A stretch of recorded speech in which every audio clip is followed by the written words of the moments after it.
I got it there, bud. Okay. We're live. Stop grabbing me. Technical difficulties. We're live here, bud. Yep. Why?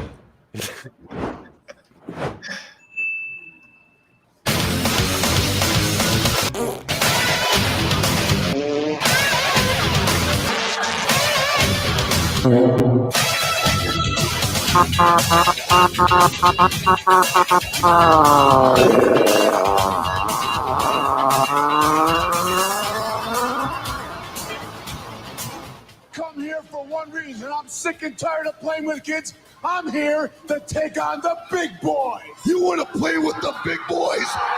We all want to play with the big boys. Ladies and gentlemen, it is the world's wokest warrior, primitive-sided, toxic fanboy, aligned with the like-minded, Tony Tone Deaf, rocking with you. I want to welcome one and all to the Clown World Review. What a stacked show we have for you tonight. It's the Monday Night War retrospective.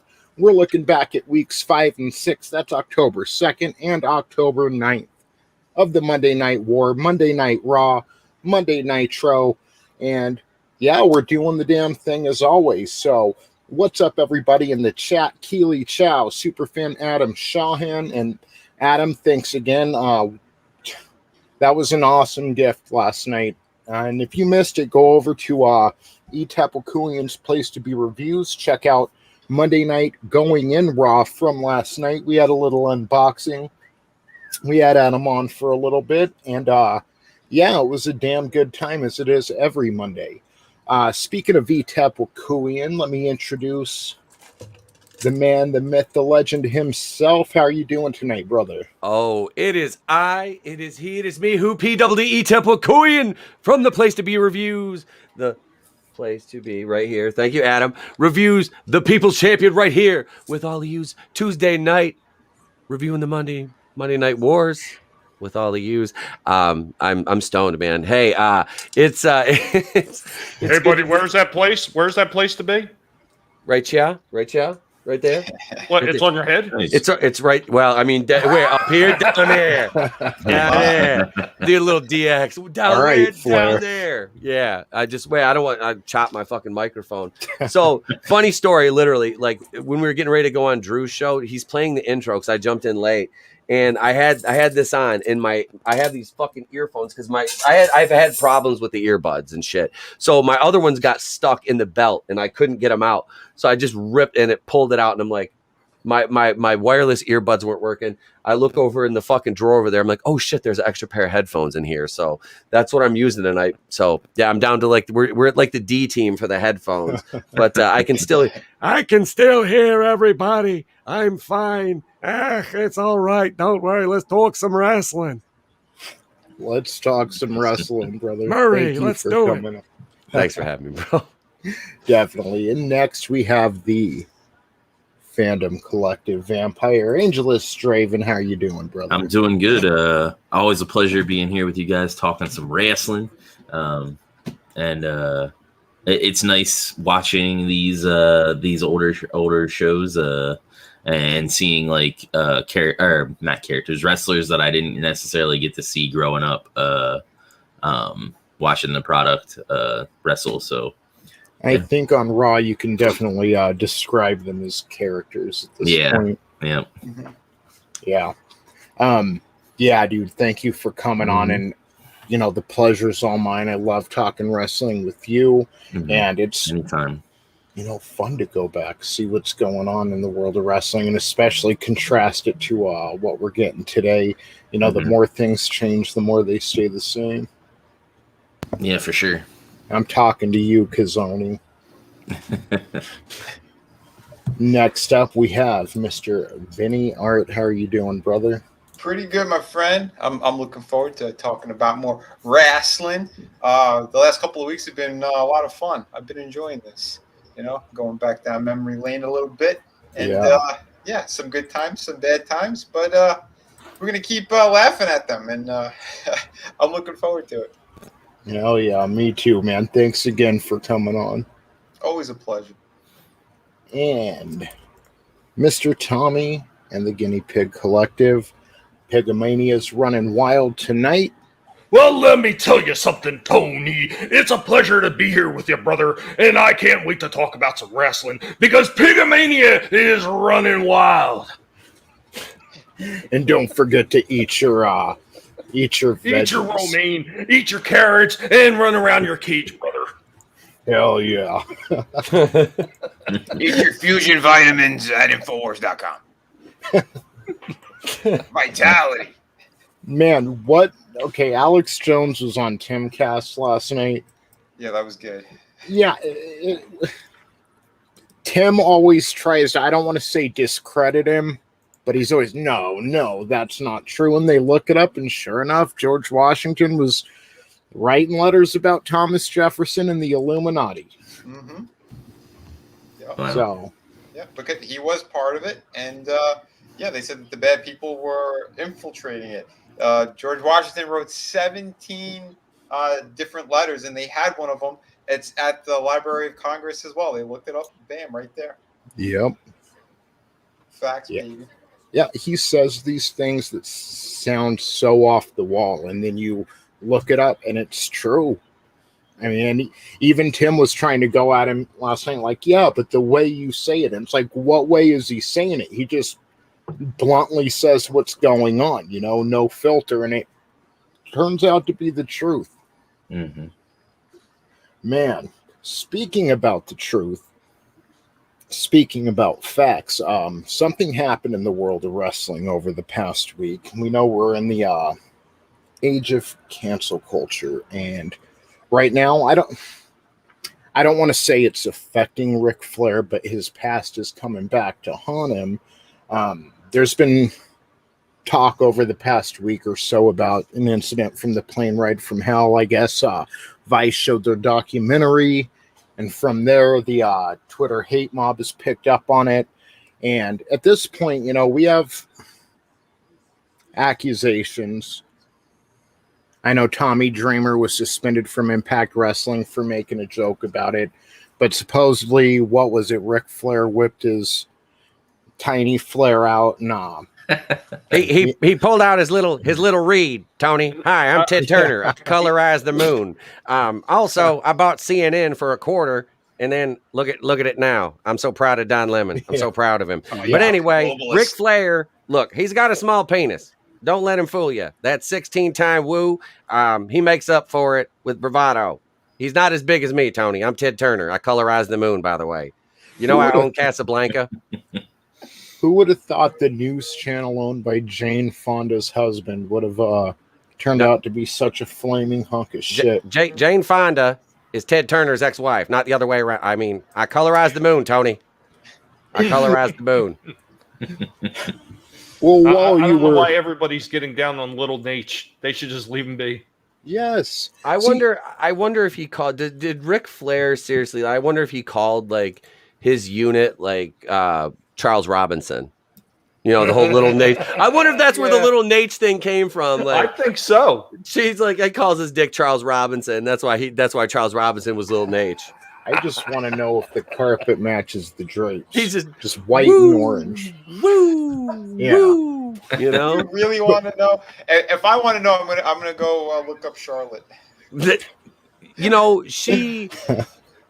I'd still smash. I'd still smash it. I'd still smash. Same. Except she had to get her tits fixed because one of them was like a little bit off after the implants, which I'm not a fan of them things anyway to begin with. But I just you're putting sacks of fucking poison in your body. But that's just me.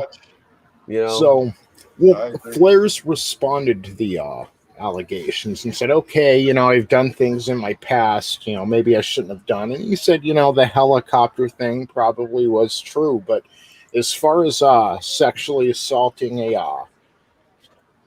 the hostess on the flight, he says it never happened. And where I want to jump in is, let's wait, because I've been Kavanaugh'd too many times. So I'm going to stand behind Rick. I'm going to give him the benefit of the doubt, especially since it seems like not many people are. Don't stand too close. Yeah. Especially when he's doing that helicopter. Come here, Tony. Exactly. But yeah, and that's the point. We need to wait for the facts to come out before we just fall for this again. And that's for everybody, including the Twitter hate mob. Now, if he did do that, that's wrong.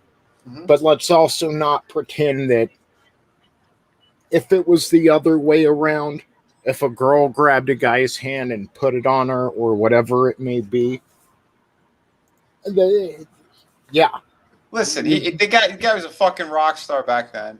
Yeah. He was always drunk and high as well. So he can't say what he did or didn't do. You're never going to get a factual thing with that. Although, I got to say, too, when I did meet him, I got to spend a little bit of time with that dude at a convention. He will just talk about anything at any given time. So he really doesn't have a filter, which makes it even more hilarious when you do spend a little time with Ric Flair. Yeah, well, all I'm saying is, most CEOs now, or most people getting promoted to CEO are females now. Most college graduates are females now. Females can do anything. They can even beat the hell out of another girl and break their orbital socket in the octagon.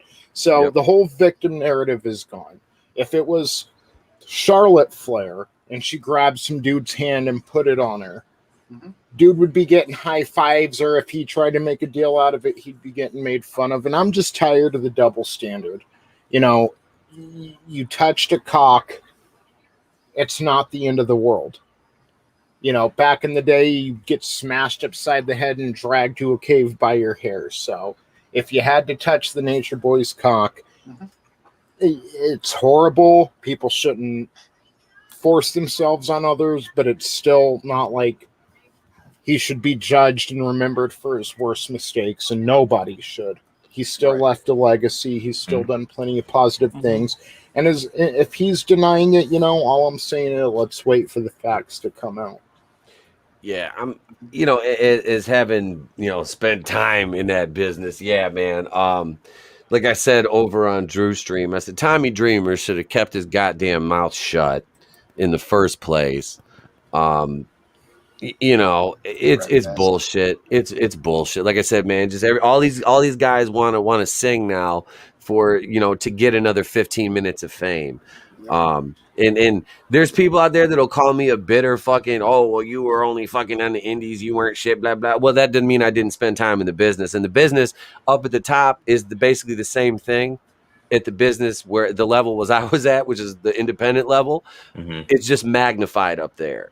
You know, the stakes are higher. That's the only fucking thing that's different. Well, no. I think there is one big difference, though. I think, and that's the fact that the people that stay down in the indies for a long time and actually work down there and try to perfect their craft, they love the business a little bit more than the people at the top do, because they're the ones that bitch and they cry and they're ready to walk because they ain't getting things their way. Where the guys down in independence are fighting to make it a career, and they're doing all the dirty shit that those people at the top either you know, forgot that they had to do it one time, or maybe they got lucky enough and they got to bypass all that. So in 10 years, I worked on one show with one guy who was in the Fed, had wrestled in ECW, had wrestled in Impact, and at one point WCW, that walked in at the beginning of the show, not the show, but when we got there to set up, and started fucking help setting up the ring until the promoters came out. We're like, what the fuck are you doing?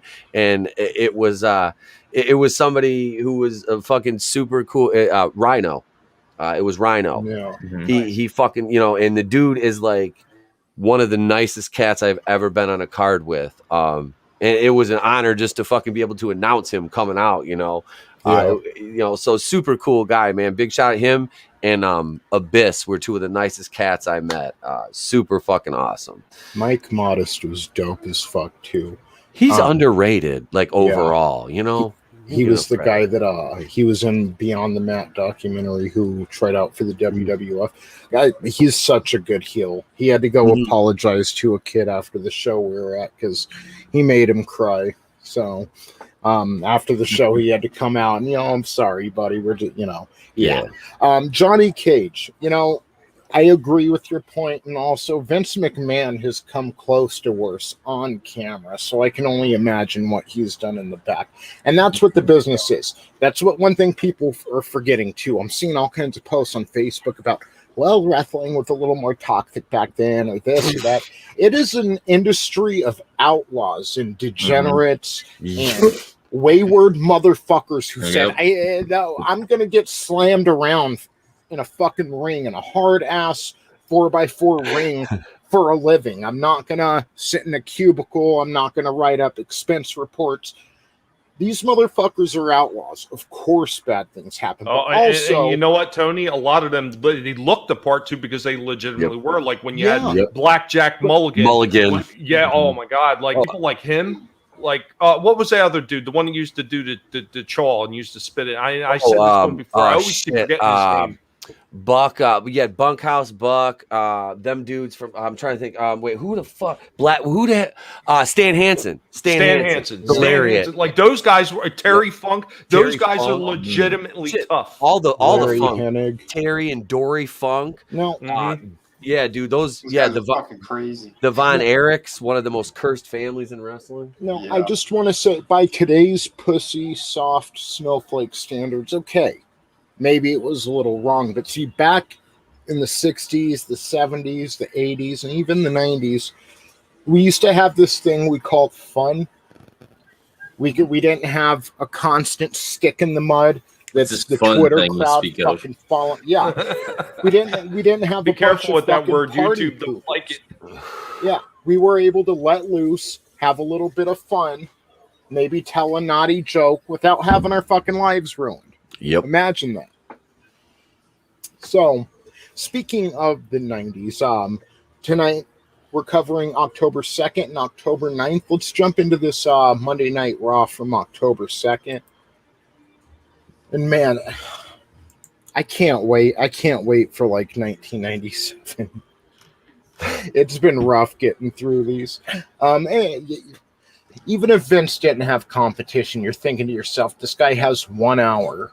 1 hour a week for prime time, presentation of his product. And yeah, I don't know. When did they start making it longer? So I know they started making it longer after Nitro did. Nitro went to 2 hours, I believe. 96, wasn't it? It was early 96. Yeah. I think it was like after the first season of Nitro, quote unquote, you know what I mean? When they had their like season 2 premiere or whatever it was, Yeah. Which this first season hasn't been half bad. I mean, they really hit the ground running. Yeah. So far I'm enjoying the storyline.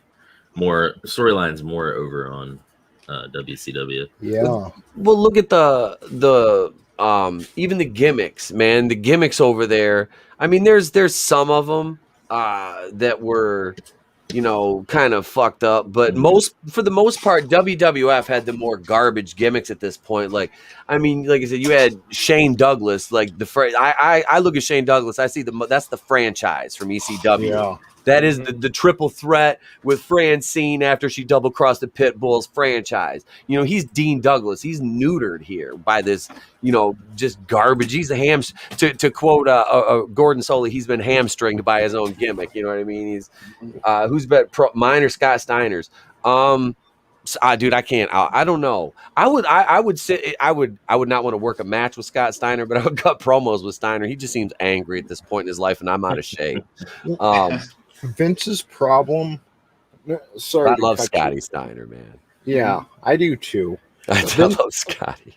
Vince's problem is whenever he doesn't have competition, whenever he doesn't have a reason to pull the gloves off and swing, he's obsessed with making the WWE a family-friendly product, and I'm sorry that doesn't work for wrestling. You can have family-friendly moments and stuff, but that's what attracts kids. Is like, ooh, should I even be watching this? It should be appealing to their base crowd, because that's anything that gets popular. They're not trying to appeal to a broad audience. It's niche, and that niche catches on, and it catches fire. And and that's what I mean by the more things change, the more they stay the same.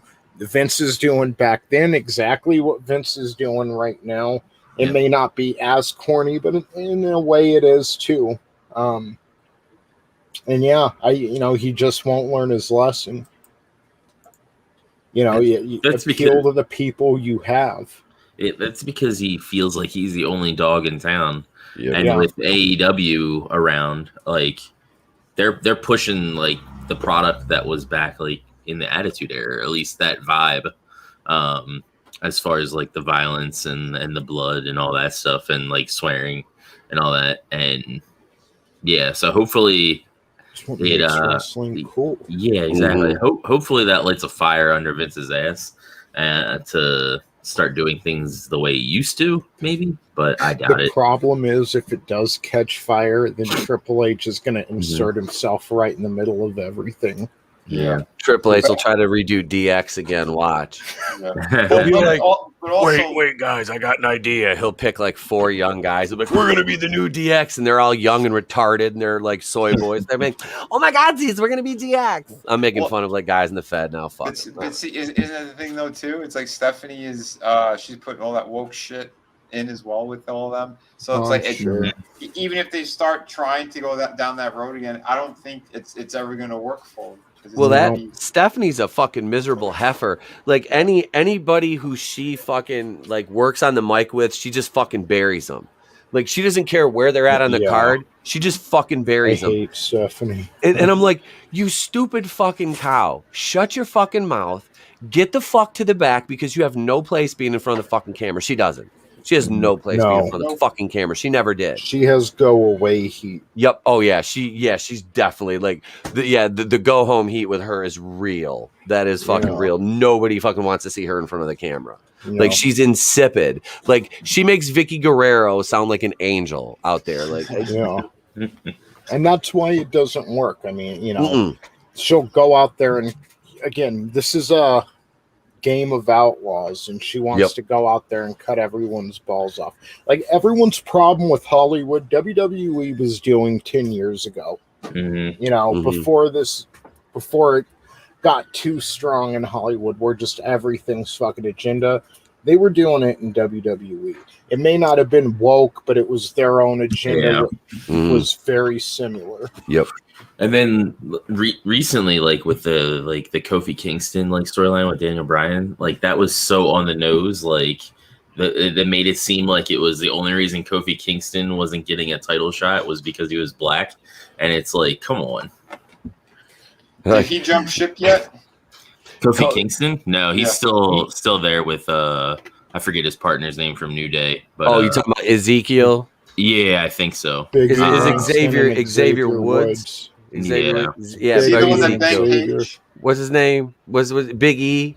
Big E is the one that's champion now. They're calling him. They were throwing some epithets at him, saying he's how do I delicately put this? He's a clubhouse boy. You know what I mean? Like in baseball reference. He's a clubhouse boy, and that's why Vince gave him the title. It was kind of a head pat, but I thought it was more or less to get that stable back together with like MVP and all that, Lashley and all that shit. That's why they had kind of Lashley do the soft job for him. But to go back to Kofi just for a minute before we get back to the Raw from '95, and that's how interesting Raw is in '95. This is but no, Kofi. I love that kid when he first got into the he was in ECW. ECW, WWE when he came in, and they saddled him with that Jamaican gimmick. And Kofi Kingston is is it Ghana? I believe he's from. Originally they said he was from Jamaica, and then they said he was from Ghana, West Africa. But no, he was from Ghana, but Vince said, "Well, we'll make it." Yeah, he's legit. He's legit from Ghana. That's a shoot. That's where he's from. And so the gimmick was Jamaican. I'm like, Vince. First of all, Vince's racist ass fucking was like, "You're black. We'll give you a Jamaican gimmick." It's like, but just and then you see the guy work, and you're like, if he got rid of this stupid ass 1995 gimmick, this wonky ass gimmick, and let him work, and I hate the fucking New Day. I hate that gimmick. I fucking hate it. I have hated it. I like it. Cartoon ass motherfucking shit. I don't like it. I know why it gets over. It's fine. I just don't. It's the pancakes. Don't like it. Just admit it. You hate pancakes. I do. You don't like bootios, man. I was using Aunt Jemima with breakfast the other morning, but no. Kofi, I got Aunt Jemima. He bought that shit in bulk. I did. I was Okay. like, I got Aunt Jemima for fucking years, baby. I still got a few of the old school glass bottles. I'll be that old ass racist man with Aunt Jemima. Fucking look, I got so racist. I got Aunt Jemima syrup. What the fuck? But no, seriously. Kofi got saddled with a shit gimmick. And he should have been a world champion about 5 years ago. Give him about 5-6 years with the Fed to mature and find his way, through a couple shit gimmicks, and then let him be himself and just showcase what he can actually do, and let him be a world champion. I thought they made him way too long. They did put the strap on him at one point, Randy Orton. didn't they? They did, yes. It was a few years ago, wasn't it? Yeah. So, real quick, speaking of Aunt Jemima, so they took her off the boxes earlier this year, last year. And with Uncle Ben. Yeah, so you know what I do for a living, Etep. For the long, it came out and it just said the Pearl Milling Pancake Company or whatever. It's the most bland box and most bland name, right? Now, recently, and there's no sign of Aunt Jemima anywhere because that's racist, okay? They had to start putting on the boxes now the same great taste as Aunt Jemima. And I'm like, isn't that racist, though? They did it really. The number one reason they did it is they didn't want to have to pay that family anymore. That's why they did it. Yep. Yeah, they're using her name still. Maybe not. That's her like Land likeness, O'Lakes, too. They got rid of the... Yeah. It was drawn by a Native American. Yep, exactly. Don't worry, guys. I'm going to bring it back. It's going to be called Uncle Jones. I'm going to put on that funny little headpiece she had on. Infowars.com. Get your pancakes and your vitamins. Johnny Aunt Jemima box is going to come with a bottle of ivermectin. Horse paste, baby. Yeah, put your head in the box. I really wish I could find the picture of the box of that when I used to work at the vet supply place, because it has this girl on it. She's got this not disgruntled, but confused kind of look on her face, and she's there with the horse, and the horse has got paste all over his face, and she's got some of it on her face too, and it's like, the fuck just happened? Oh, I saw that in a bar in Mexico one time. Johnny Cage says Etep turned into Cornette there for a second. So, I'll take it. I'm gonna go ahead and kill Vince Russo. He's a piece of shit. You're ruining the business. What the fuck, Russo? So let's get into this Monday Night Raw episode. We start off. Where is it taking place? Grand Rapids. Again. Baby, my home state. This is like the third one in a row in Grand Rapids. Okay, and I'm about to tell you, I think it shows, because the show starts off with Razor Ramon and 1-2-3 Kid. They have a quick bout before Razor clotheslines 1-2-3 Kid and pins him, kind of a surprise pin. So they get done with the match. They're standing up, and 1-2-3 Kid slaps Razor Ramon across the face, which is somehow it's somehow that starts another match. It doesn't make sense, right? Razor beats him, he pins him with the clothesline. 1-2-3 Kid gets up, slaps him, they start brawling, and suddenly they're in another official match. This is the second match they're in. Vince McMahon is screaming the third match of the night, which I think he's tired at this point, because I'm sure they wrestled in Grand Rapids that same night during taping a few Raws back, but this was only the second match, and Vince kept screaming it's the third match, which, I kept rewinding it. Like, did I miss a pinfall somewhere? But I didn't. Yeah. So the only two pinfalls were when Razor clotheslined him at the beginning, about 3 minutes into the match, and pinned him. And then the second one comes after Razor kicks his ass again for slapping him around after the first match. And then he goes to give 1-2-3 Kid the Razor's Edge. And this is something I do like. They always played the Razor's Edge up. Like, nobody's ever kicked out of that to this day. He was going to give 1-2-3 Kid the Razor's Edge. You see Scott Hall feel bad about it. 1-2-3 Kid is his friend. So instead, he rolls the 1-2-3 Kid up and pins him that way for the second pinfall, okay? And there's drama there, you know. Razor's trying to, hey, you know, we fought, now we're brothers, let's hug. 1, 2, 3 kid can't do it.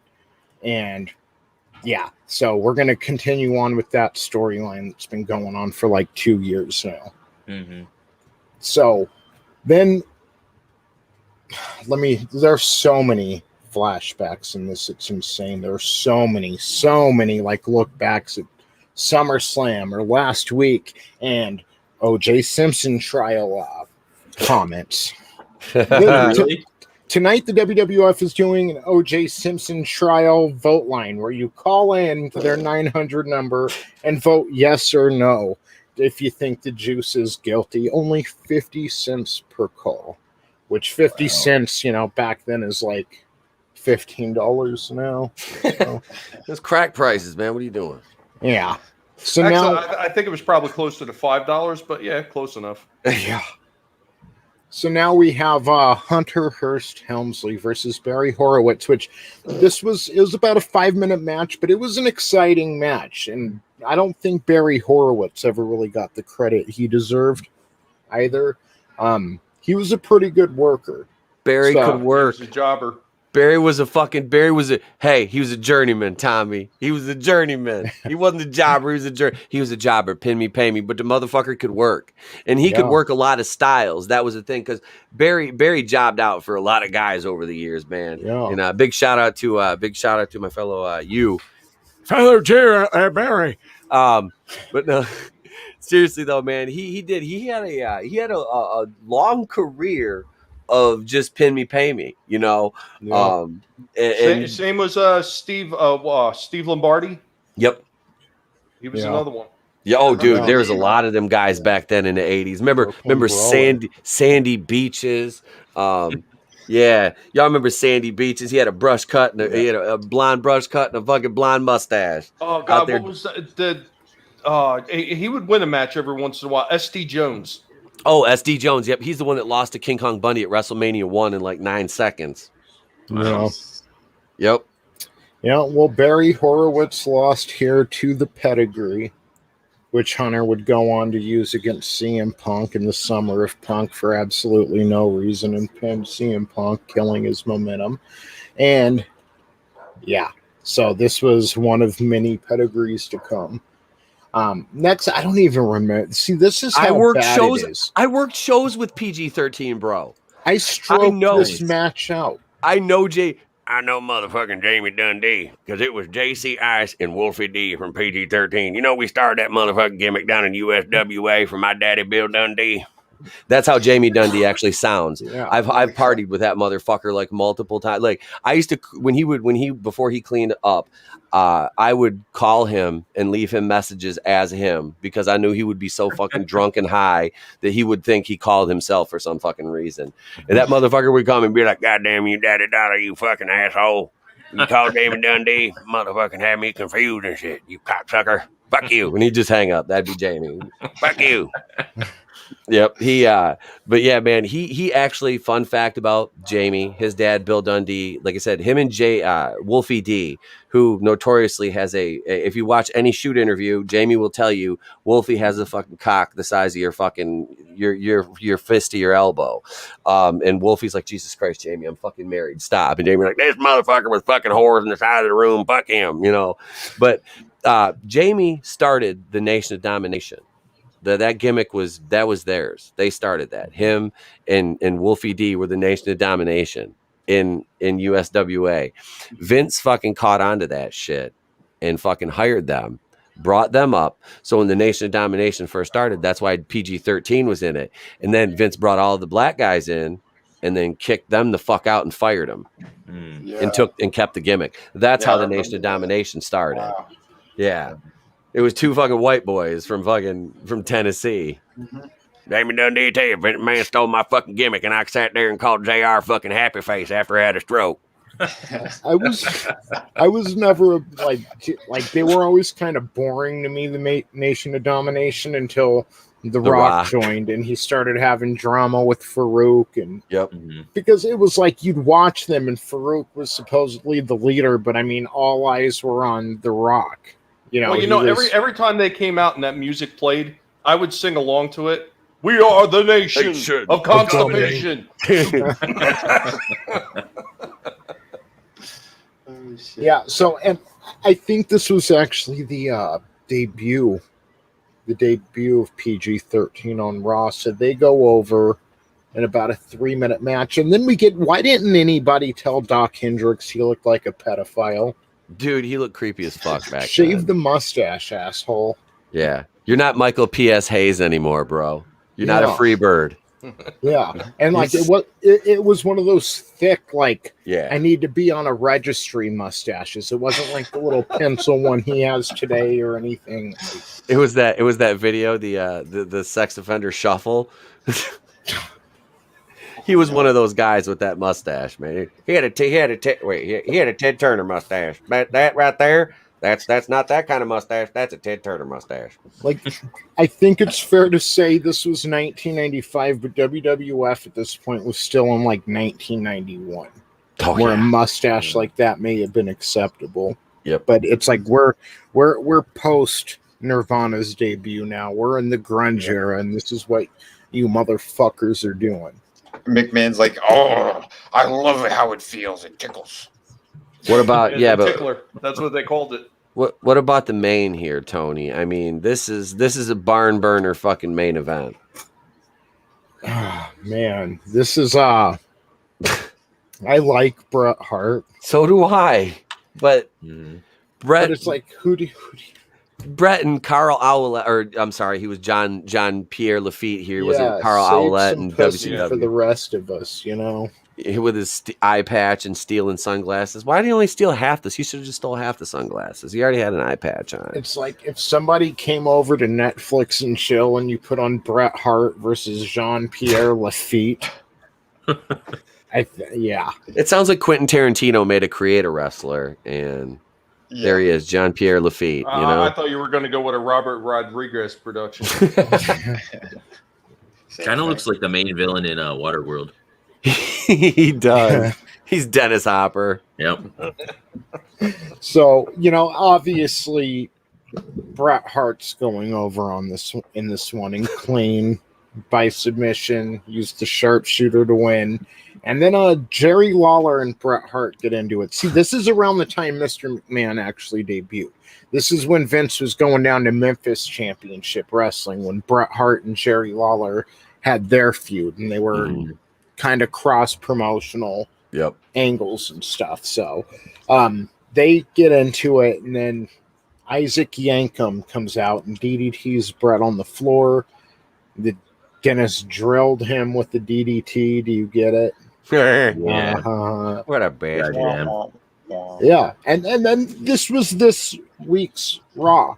We spend the next fucking 5 minutes with Vince McMahon hyping up the next week, which this is the better out of the two. Next week fucking sucks. So I hope everyone's prepared for that.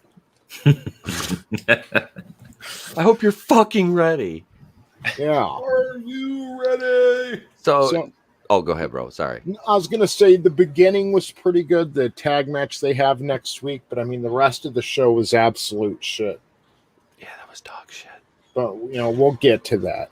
That was dog shit. I just don't know. Like, it feels like in today's world, it's like, geez, we only have an hour to put on the show, and we've got so much we need to push for this In Your House. Not back then. Back then, they were like, check out what happened last week. Yeah. Here's a preview of fucking All American Wrestling on Sunday. Yeah. Which is taped fucking house shows. Yeah. As a kid, when I finally figured that out, I was like, it was like that Leonardo DiCaprio meme now where it's like, oh, looking at the TV. That was me. I was like, these are fucking taped house shows. I'm like, wait a minute. I was like, wait, these are all like, because they're like, wait, everything. Different audiences. Yeah, everything looks different every match. I'm like, it's a different ring announcer. I'm like, what the fuck, Yeah, so. And if you missed any of it, you could catch all the damn same matches again on Saturday. Yep, yeah, because they had Saturday Wrestling Challenge. Oh, Jesus, dude. I think Bret was because Owen. Okay, so I was watching a Raw from May 4th, 1998, and it was like right after Owen had joined the Nation, and they were trying to play it up. Well, The Rock and Owen are co-leaders of this organization. And Jim Ross made a comment during the match that Owen is still trying to find himself, find who he is, you know, and being the leader of the Nation may help with that. But then it got me to thinking, well, that's kind of how he died too. He was in the midst of trying to figure out who he was, and he was going back to the blue blazer gimmick. And, you know, so I would have to say Bret, because on a technical level, I don't know if I could say, but all around, I would say Bret Hart, because he was confident in his own boots. He knew who Bret the Hitman Hart was. He knew he loved going out there, handing the glasses to the fans. He was a reliable performer. Yeah. Yep. He was Cal Ripken. Yeah. He was, so, man. It's Mr. still one of my Consistent. favorites, man. I loved the Hart Foundation, man. I did. I loved him and Jim. And Bret, yeah, when he went solo, I was like, man, you know, you could tell, you know, out of the two of him and Anvil, if they went solo, he was the star. You know, couldn't cut a promo to save his life. But you put him in the ring and he could work a damn good match with damn near anybody. He got better later on. He did, except for fucking Goldberg. That fucking piece of shit ruined his fucking career. You know, that fucking Goldberg was you know, and I kind of liked him a little bit, you know, just because it was like getting caught up in the moment kind of thing. But yeah, looking back, it's like, man, what a fucking piece of shit. Like, this is why I don't like Goldberg, because he comes into places like WWF, even today, making demands. Well, I don't think I should lose this match. He's almost 60. You shouldn't even be wrestling, you fuck. He's in it for him. He only wants to make himself look like a badass. He has no respect for the business or anyone in it. And it's like, dude, you put the best there is, the best there was, and the best there ever fucking will be out of commission. Any heat Ryback gets, Goldberg fucking deserves too. Yep. Flat out. Whose career? Hold on. Whose career did Ryback fuck over? Now so CM Punk. He injured Punk. He like Punk brought him in the back and Punk him out. Now I don't know if he injured him, but he was just working unsafe, and fucking Punk brought him in the back. Like, either you're fucking meant to do that, or you're just fucking stupid. And Ryback said, "Oh, I'm just fucking stupid."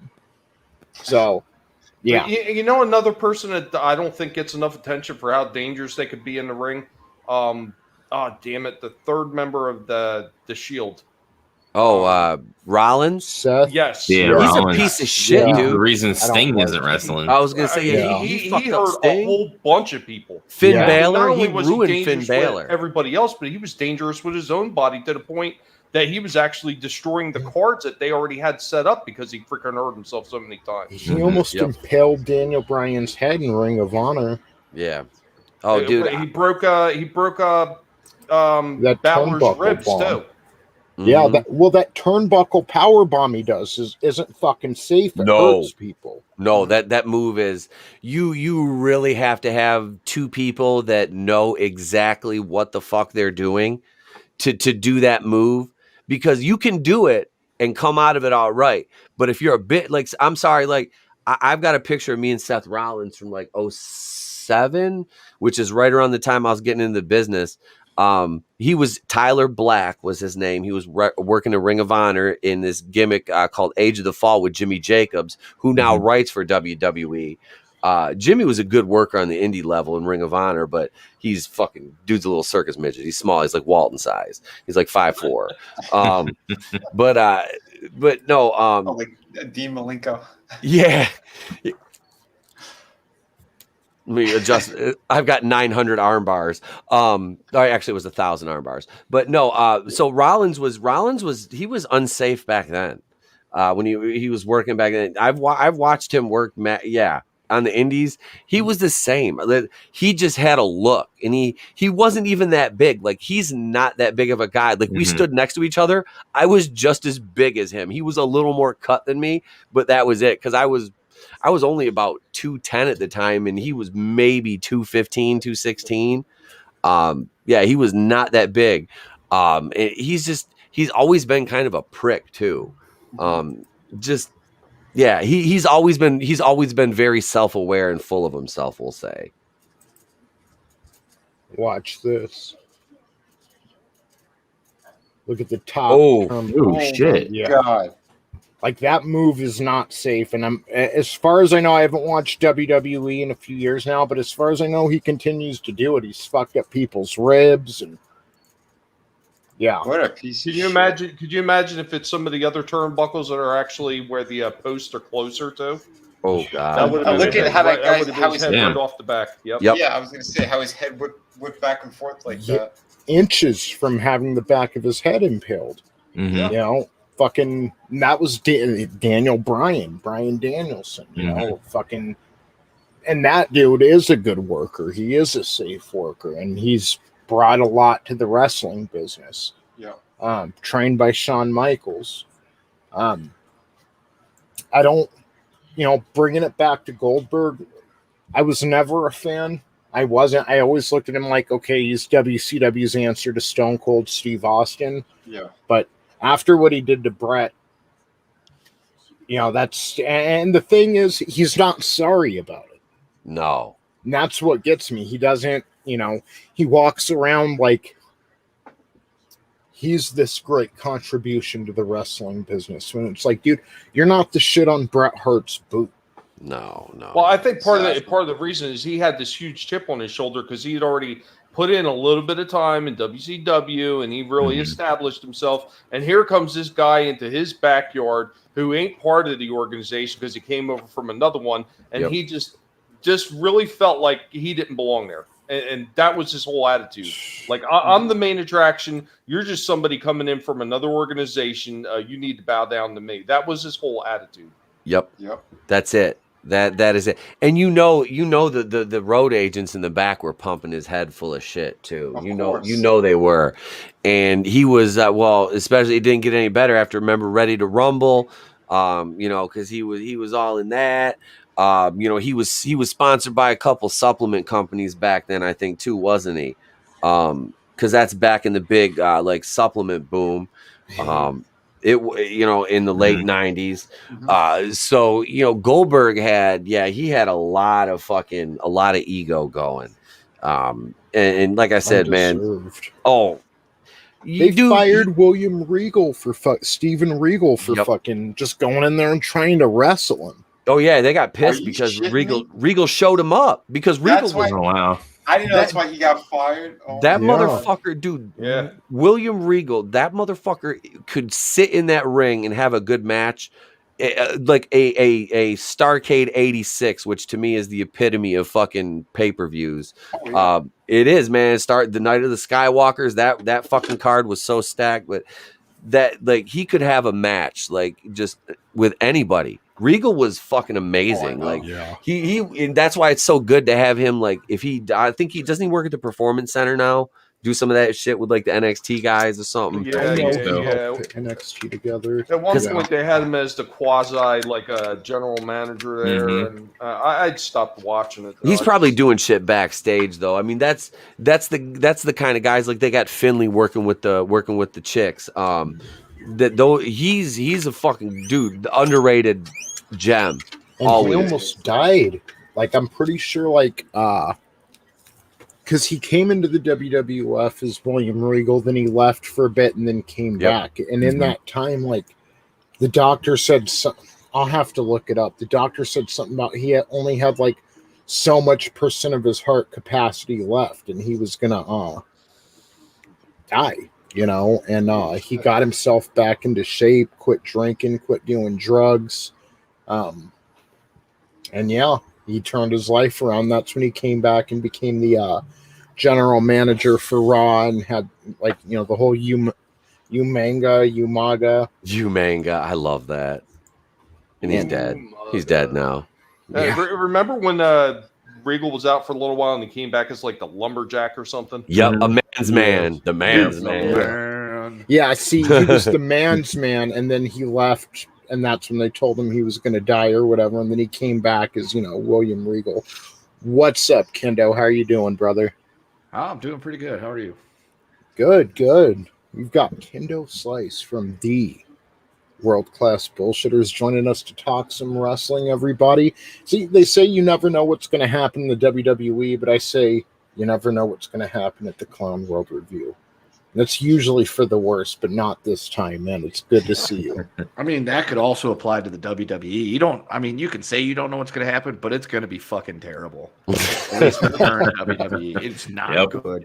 I stopped watching it. They got to the point where everything was just so predictable. Like, you knew when the pay-per-views were coming on almost without miss that you could probably sit there and talk about every match that was going to be on the card, who was going to win, who was going to lose, how they were going to lose. Mm-hmm. It became overly predictable. I mean, there was a few hiccups here or there, but yeah, most of it was bland.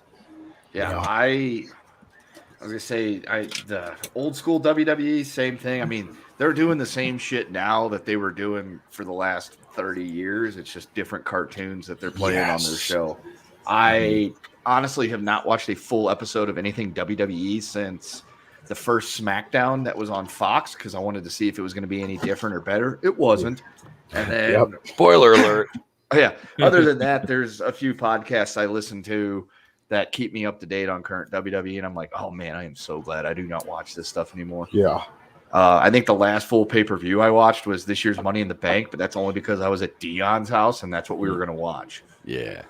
I'll tell you what, when WWE moved the WWE Network off to Peacock, and my subscription went with it because I wasn't going to renew it going over to Peacock, the only thing I could really say that I missed when I lost that was some of the older stuff, like some of the interview things they did with Stone Cold Steve Austin, some of the Legends House stuff, the Monday Night Raw, Monday Night Wars videos that they had up there. That was I just watched that. I just finished that. Yeah, I started watching that again myself. See, the lore of it is fun, and to go back, see when Vince did put in effort, when he was forced to put in effort. That stuff is fun, but it's like, I quit watching in the WrestleMania where it was Roman Reigns and Brock Lesnar, and then Seth Rollins came out and cashed in his money. Yep. Yeah, I'm like, I don't think I need, and I'm a lifelong fan, and I'm just like, I don't think I need to watch this anymore. Like, yeah, I'm right there with you. I completely understand that because when I left WrestleMania 34, and the only reason why I went to that is because that's where Jeff and the guys were going to be. And I'm like, fuck it. New Orleans is an 8-hour car ride down the highway. I'll go. And we went, and Nick and I left before the show was even over. One, we were tired of being packed in like sardines. Two, it was the match where Braun picked the fucking kid out of the crowd to be his tag team partner. I'm like, oh, okay, yeah. And then after this we get to watch Bork Laser and Roman Reigns. Yeah, this is gonna be great. Hey, Nick, you want to leave? And I didn't even have to get the whole sentence out. He was like, yes. So we left and walked back to the hotel and just hung out. And the kick in the dick about it is we left the hotel. As we were leaving, you could hear the bell ringing for Braun winning with the kid. So that means the main event's up next. We left the Superdome, the Silver Dome, walked down the street all the way back to where we were staying, which was like 6 blocks away. We even stopped and got food. It had been like 30 minutes. And nobody was reporting that they were on their way back. So I'm like, what the fuck? So I turned on the network, and the match was still fucking going. I'm like, you gotta be shitting me. So then I just turned it off, and then like 45 minutes later, the rest of the guys showed up. And they're like, yeah, we're gonna go to Bourbon Street and get pizza. Okay. Oh my God. Jeez. Yeah. No, thank you. The last I'm trying to think, the last live Fed show I went to was probably 2008 maybe, because I was just in the business. That was the last time I ever went to one. I was in Grand Rapids, Michigan, down at the Van Andel, and that was when my future ex-wife and mother of my kids, Beth Phoenix, first started back then. And I always laugh when they jobbed her out to Candice Michelle. I'm like, you do realize what you're doing is wrong, right? This is what you're doing is booking her as bad as you book Victoria. It's like, hey, we have this woman who's hot and can work. Let's make her job to Ashley Massaro. You know, one of these things is not like the other. Yes, right. Who is she blowing? Well, Ashley. Well, nobody anymore. Yeah, she's another one went early. Yep, she's deed. She's deed. I'm Ted Turner, and she's dead. I colorized the moon, by the way. It hits me hard because the way they found out Ashley Massaro died was because she missed her shift at a local radio station. It's like, damn, like she had to have been hating life by the end of it. Dude, and she was probably making, like, honestly, for being like a celebrity, depending on where she was at, she might have been making like 20, 30 grand a year, like working it, because there's shit money in radio. Let me tell you what, because I worked in FM radio for 6 years. There's shit on money. The top. Yep, unless you're on the top. Or you do sales too. I was already working a full-time job and wrestling, and I was a dad. So it's like, I'm not doing sales in fucking radio too. Fuck that shit. Like, I sell finance and I sell cars, you know, for Chrysler. I'm like, no, I'm not doing that. But yeah, Ashley, no, it was sad, man. But I'm gonna make jokes. I mean, I make jokes about everybody that dies. Like I said, it's in the wrestling business. It's me and my tag partner used to do that on the road. We would take dead wrestlers and book shows with them. Like, nice. Well, yeah. How did she go?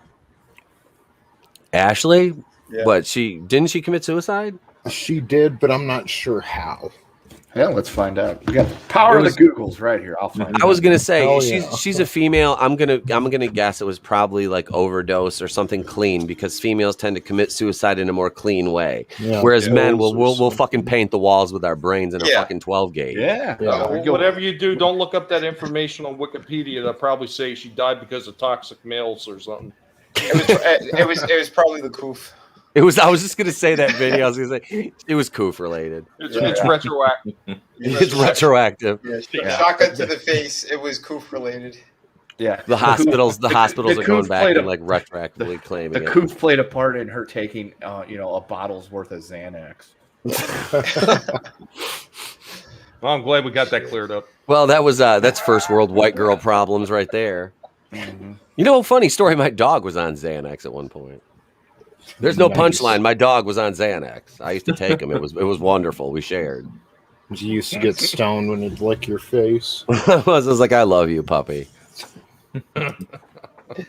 So, yeah, Ashley Massaro's no longer with us. Neither is Daphne. R.I.P. Oh, that's that. Hold on. Yeah. Before you get to that one, fatally stabbed.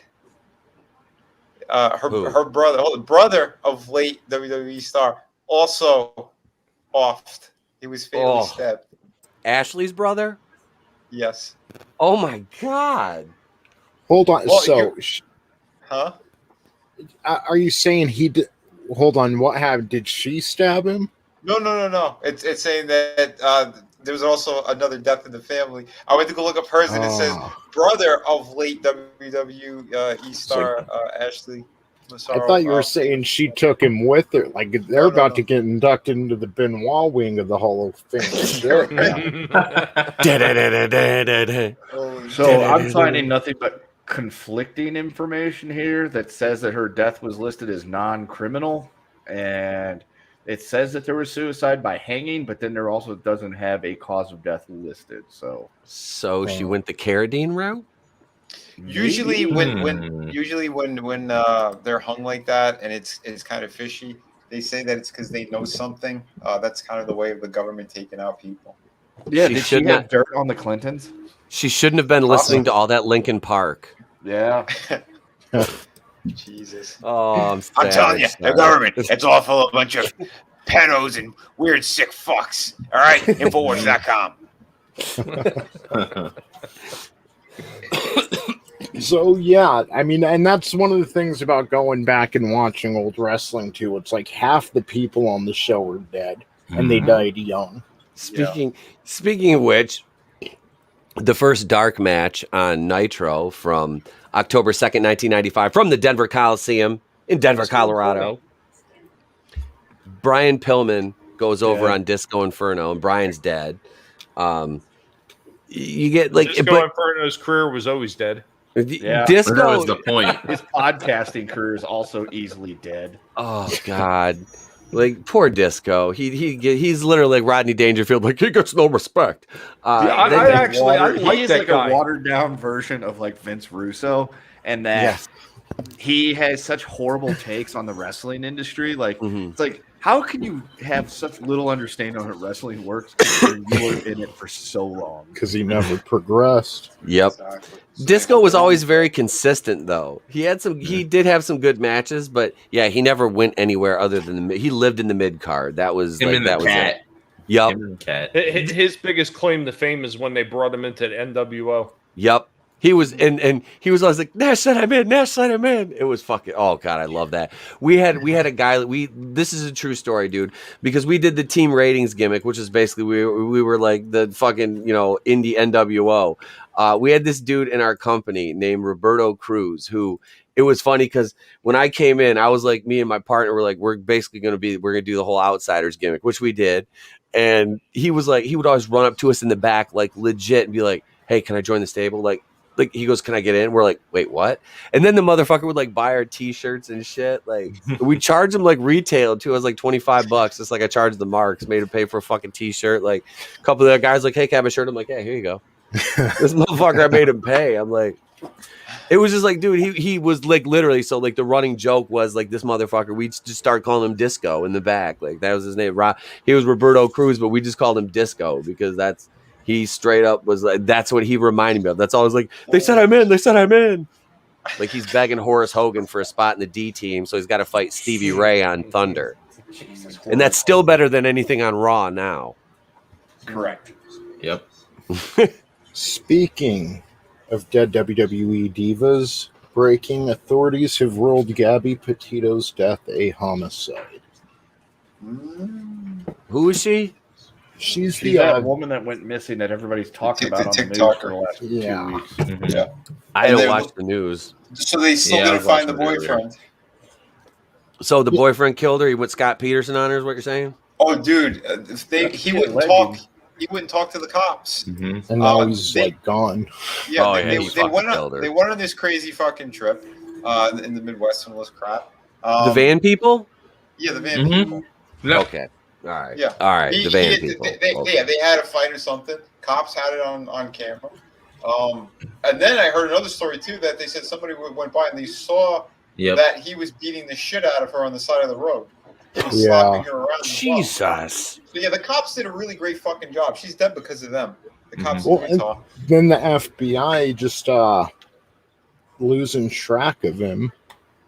Everyone's looking at him before they found her body, and then and they're talking with him, whatever, and then he disappears right under their nose. But that wouldn't be the first time with the FBI, now would it? No, look, man, anybody who's run by a cross-dresser, they got this shit. J. Edgar Hoover, his people, they're good people. They got this shit. So, what about those other dark matches? All right, so the other dark matches we had, Ming and they're very dark, very dark. Ming and the Shark defeated Hacksaw Jim Duggan and the Dollar Store Ultimate Warrior, a.k.a. the Renegade. In a tag match. I'm glad somebody enjoyed that one. Also, we had Diamond Dallas Page, who was defending his television championship, defeated Das Wunderkind Alex Wright to retain, which, you know what? Alex Wright, I don't think gets a lot of credit. He was a good worker. He just, like I said, just got lost in the shuffle over there, but he was a solid worker. He had some good matches. I think that's mostly because he was so undersized. He was like 6'3", 210 pounds. All Alex Wright needed was to go to Japan and work a few death matches, get the shit beaten out of him, and then come back to America, and he would have been. Yeah, it worked for NWO Sting. Yeah.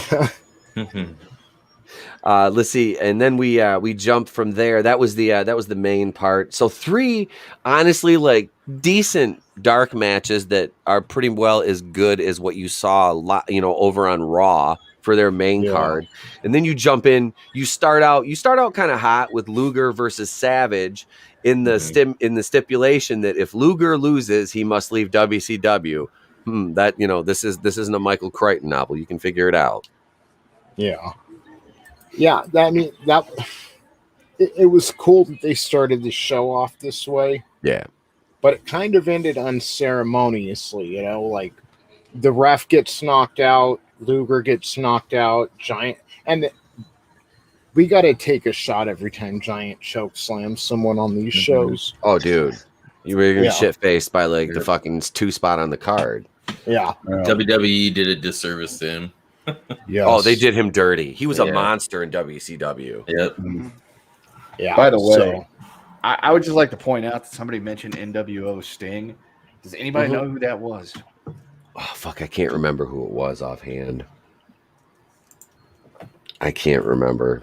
It was one Jumpin' Jeff Farmer of infamous promo fame. Oh, it was? That's who that was? It was Jeff Farmer? Yeah, I'd forgotten who it was. Who was also Cobra in WCW before he started doing NWO Sting. That's who he was? He was Cobra? Yeah. Oh, my God. Yep. That's fucking funny. I did not know that one. You got me on that one, buddy. Sting.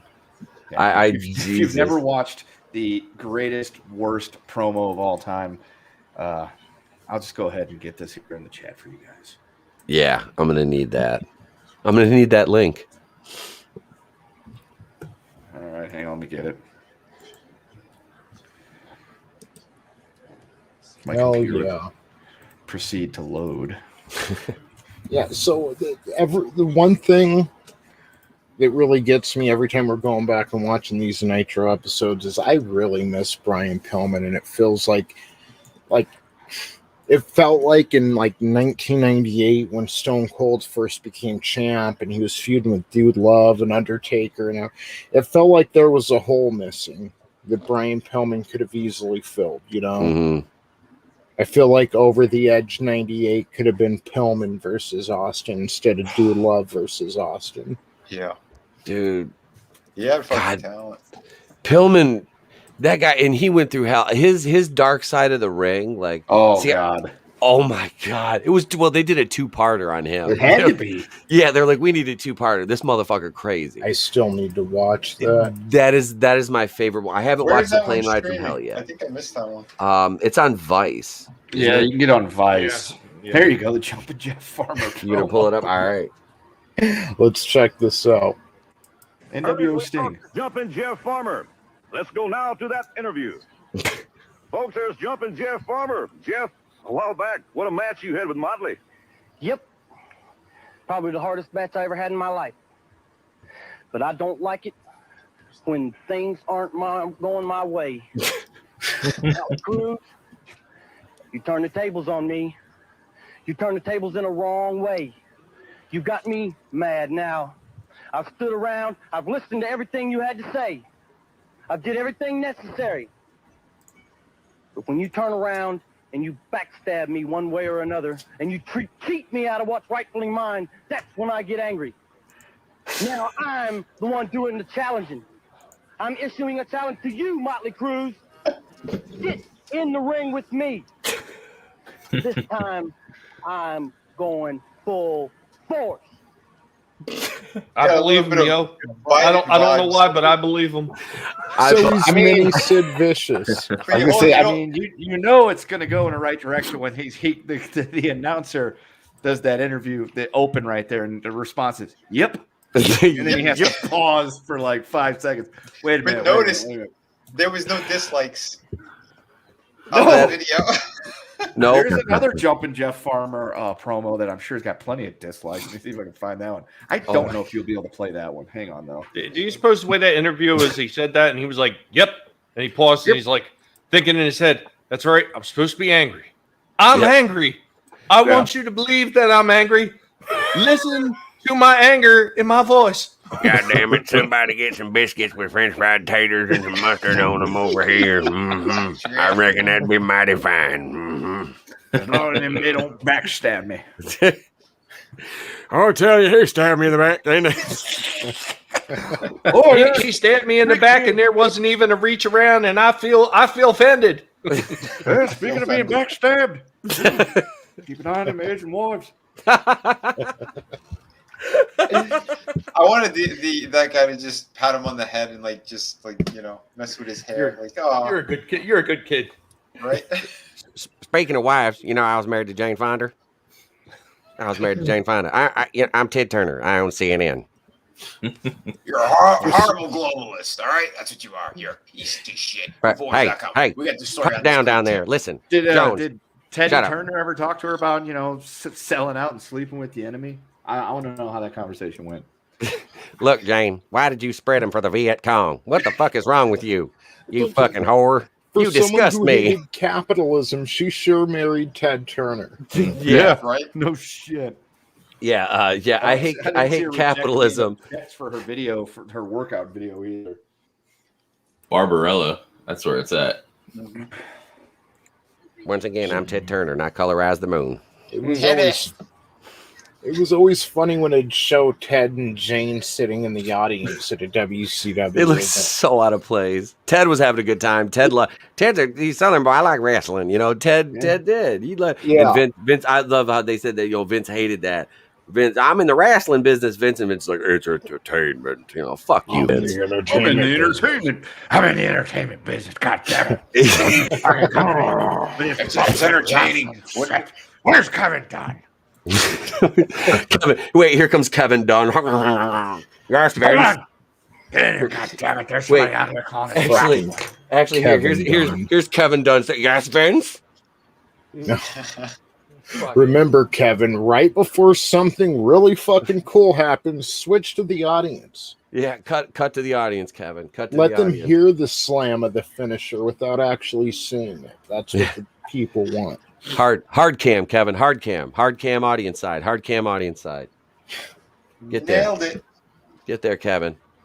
Jesus. Yeah. All right. So we had what? We had Luger. Yeah. So, Macho was knocked out from that choke slam. Okay, so Luger gets knocked out. The ref gets knocked out. Giant comes in, fucking choke slams the shit out of Macho Man, and he's out cold. So then Luger puts him up in the torture rack, and he's out. The referee raises his arm 3 times, and Randy Savage ain't responding. So Luger wins the match and goes on to murder Miss Elizabeth. And still doing conventions to this day. Worst storyline ever. Macho Man was fighting for Miss Elizabeth's life when you look back at this match, and he failed. You failed, Macho. You failed. Yeah. Luger, what were you thinking? So, you weren't. You were just doing fucking painkillers and vodka. Yeah. We get a what's that, Vinny? I said it a little more than that. Yeah. And a lot of juice. We get a production error from Nitro at this point. Disco Inferno comes out dancing, and then his music just stops, and then Eddie Guerrero's theme hits, which it wasn't his theme in the later years of his WCW career. This theme would belong to Juventud Guerrera by then. I heard the theme. I'm like, what's Eddie doing coming out to that? Mm-hmm. But Eddie comes out, kind of has words with and shoot words, not this ain't part of the show. Eddie comes out like, what the fuck are you doing? Sends Disco to the back, and then he goes to the ring, and out comes Dean Malenko. So I was confused, but somebody sent Disco out there early, and they weren't supposed to. Even you could hear it in Bischoff's voice. He's like, well, why do we have Disco coming out right now? I mean, that could be applied to any time. Fucking Disco. Yeah, exactly. And you know what? Honestly,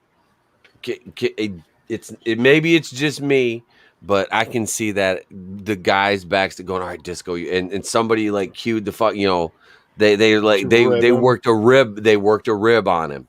Yeah. And that motherfucker went out there, and it was like the sound guy and a couple of the boys were like, "We're gonna set this up. We'll just send this motherfucker just to make him look stupid because he was annoying as fuck backstage." Yeah. Well, I gotta be honest. For thinking we were getting disco and instead getting an early Eddie Guerrero versus Dean Malenko match, I wasn't complaining. Dude, they're gold. Yeah. They're gold. Now, where I would complain is about halfway through the match, they cut to Hogan backstage, who's showing up in a neck brace from the Giant fucking him up at Fall Brawl. So they cut away from this, solid 4-star match to watch Hogan and Jimmy Hart. Jimmy's begging Hogan not to come into the arena, but Hogan says he's there to raise hell. He's going to get to the Giant, and he's going to make the Giant pay for what he did to Macho Man earlier in the night. So we go back to Eddie and Malenko, and Eddie ends up defeating Dean Malenko. They're doing some chain wrestling, and he reverses into not a sunset flip, but somewhere between that and the roll up, and ends up pinning Dean Malenko. And then Malenko gets up and says he wants a rematch. Eddie's like, anytime, any place. And it was a cool scene to look back on, knowing what comes up in their future, and they leave WCW together. And it was pretty cool to see that. Dean I love Malenko, man. He was great. Getting to see their earlier work was pretty nice. Yeah. The extreme irony and all that, though. Cutting away from two of their, I was gonna say there was some extreme irony there and some foreshadowing. Cutting away from two of the better talents that they had to show fucking Hogan in the background. Right. Yes. Right. It's like we don't know what we got until it's gone type of thing. Yeah, we're gonna go ahead and just bust out of this match here and show you some Hulk Hogan backstage, and that's what everybody wants. It wasn't even picture in picture or something. They switched to the fucking back, and there's Jimmy Hart and Hogan's wonderful acting skills. Oh, God. While you hear the crowd responding to something way fucking cooler going on. That's Bischoff, man. Remember Eddie? They called him them guys the Vanilla Midgets. Eddie, Dean, and Chris. The Vanilla Midgets, I don't know what you're talking about, brother. That was perfect. That's the way it should have been done. They should have put the camera on me the entire time. Pigomania was running wild. I remember when Guerrero quit and he came out with his fucking bag drinking a beer. Fuck, dude, as a kid, I was like, oh my God, this is gangster. I was like, holy shit, dude. He's fucking serious. The dude's got his bag, But yeah, that was that shit. It was so Eddie was such a goddamn. He was such a good worker.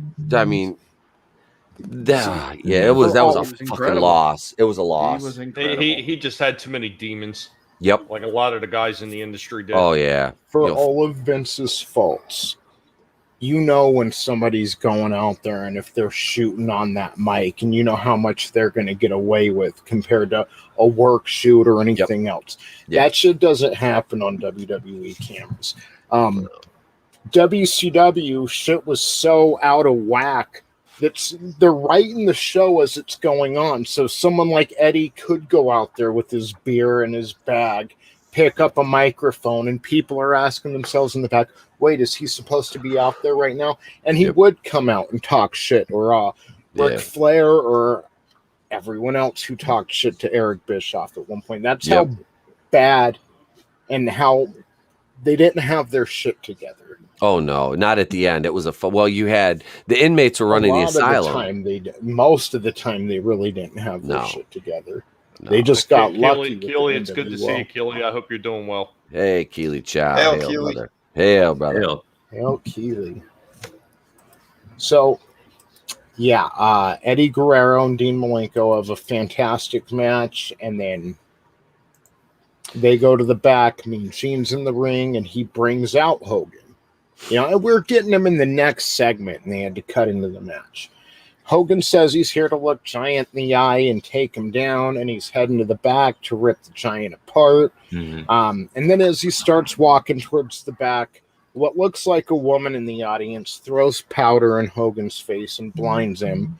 And they jump over and they start beating the shit out of him and Jimmy Hart with the walking cane. And it's which member of the Dungeon of Doom? Was it Kevin Sullivan? It was the one with the black and white face paint. Oh, fucking Brutus Beefcake. Yeah. What's his name? Zodiac. Zodiac. I couldn't remember yeah. his fucking gimmick name there. Yeah. It's Zodiac beating their ass, and then Giant comes in and he rips off Hogan's neck brace and choke slams him. So then Kevin Sullivan shows up and shaves Hogan's mustache off in the middle of the ring. Mm-hmm. And while this is going on, you've got your generic baby faces, the American males, the nasty boys. They're all running out to try to stop it, and Giant's just we gotta save Hogan's mustache. He's like Samson. All the powers in the Fu Manchu. They're taking my mustache, brother. It was the worst day of my life, brother. I can't believe it happened to me. Pigmania. I want to be in the room when they Ric came up Flair's with hair. that. Yeah. I want to be in the room when they came up with that. Like, well, what if we had him shave Hogan's mustache? Well, brother, that don't work for me, brother. Yeah, that don't work for me, brother. That's Hogan's famous fucking line backstage. Whatever he did, that ain't gonna work for me, brother. What? Can you imagine? There was an extra zero that got added to that check all of a sudden. He's something like, "Well, brother, I think we can make that work, brother." Yep, let's do business. Let's do business, brother. Goodbye, Caterpillar. So our main event is hashtag Dicks Out for Flair as Ric Flair defeats Arn Anderson via DQ, as Ric Flair is actually locking in the figure 4. But then Brian Pillman comes out and jumps on the top rope and splashes Flair while he has Arn in the figure 4. Mm-hmm. So then Arn Anderson and Brian Pillman start beating up Flair, and that's how Nitro ends, other than we go over to the commentators who won't shut up for the last 5 minutes. Was Flair's wang still out while they were beating him? Yeah. Did he helicopter his dick at Arn and then force him to touch it? Is that what really happened to Arn Anderson? That's next week with the cage match. Yeah. There's no way to go. There's nowhere to run from the dicks in the cage, brother. Yep. That was the worst looking cage I've ever seen. Oh my God, it was so bad. Like, the cage itself was like, I think Undertaker was taller than that cage. Dude, I mean, yeah. We had a cage. We couldn't stand up in the building because it was too short. The ceiling was, so we leaned it in and we ratchet strapped it together and worked a fucking show like that. That was but you weren't on TNT Prime Time. No, truly. We used the dog cage thing. We used one of those, like one of the big things that you the dog kennels. Yeah, like a dog kennel thing. We used one of those. Nice. Tony backyard wrestled. We bought the cage from Harley Race. We just couldn't stand it up in the fucking building because the ceiling was too short. Mm. And we promised the crowd a fucking cage match. It's like we got to go to the hardware store and get some ratchet straps. Yeah. Yeah. So that was I'd say Nitro, for all of its faults, won that week. Oh yeah, easily. They if I'm not mistaken, they actually tied. And both of these episodes, they'll tie. They got Raw and Nitro both got a 2.6 on October 2nd, and they both had a 2.7 on October 9th, showing that their audience, even back then, is starting to grow a little bit. Yeah. So, nice. Yeah. So we have Raw from October 9th, 1995, and okay, the best part about this show is right here at the beginning. We have a 6-man tag. It's Diesel, Shawn Michaels, and The Undertaker versus Davey Boy Smith, Owen Hart, and Yokozuna. And it was a pretty good match. You know, I got to give it to him, especially for a match with Yokozuna in it, because he's a waste of fucking space. There was a lot of talent in that ring, and Diesel. Yeah. Yeah. How dare you speak of Kevin Nash that way? So, the bad guys win after Yokozuna comes over. He drops a leg on Diesel, and then the British Bulldog makes the pin, hyping up their match at In Your House coming up in a couple weeks. And then they just beat the hell out of the faces in the middle of the ring, and Dean Douglas comes out there, and he starts attacking Shawn Michaels and gives him a gourd buster on the steps and just beat him down. So, and that was the best part of Raw. If you would have tuned out after that, I mean, I think you would have been okay for the week. After that, they take you to they basically do this long video package. I thought it was from SummerSlam, where it's like, maybe it's from a prior Raw, where Bret Hart and Isaac Yankem are wrestling and Jerry Lawler interferes, and it's just that kind of lame storyline between Bret and Jerry Lawler. It just didn't connect with me, and it was more for the Memphis Championship Wrestling crowd, I think. And yeah, they took a big chunk of the 1 hour they do have of primetime TV every week and showed a whole bunch of flashbacks hyping up this feud. So it goes into Skip, whatever his name is, Chris Carino. Chris Candido, baby. Or Chris Candido, yeah. R.I.P. No gimmicks, no gimmicks, Chris Candido. Yeah. And he's wrestling Rikishi, and Fatu is still making a difference. He delivers the Samoan splash for the win a few years before the stink face. And yeah, they were doing Chris Candido dirty, dude. He was so much better than what WWE ever did with him. He went to ECW. He finally got his shine over there, man. How did he die? It was like a blood clot or something in his leg. I thought it was like a heart thing. Yeah. Yeah, his was actually not.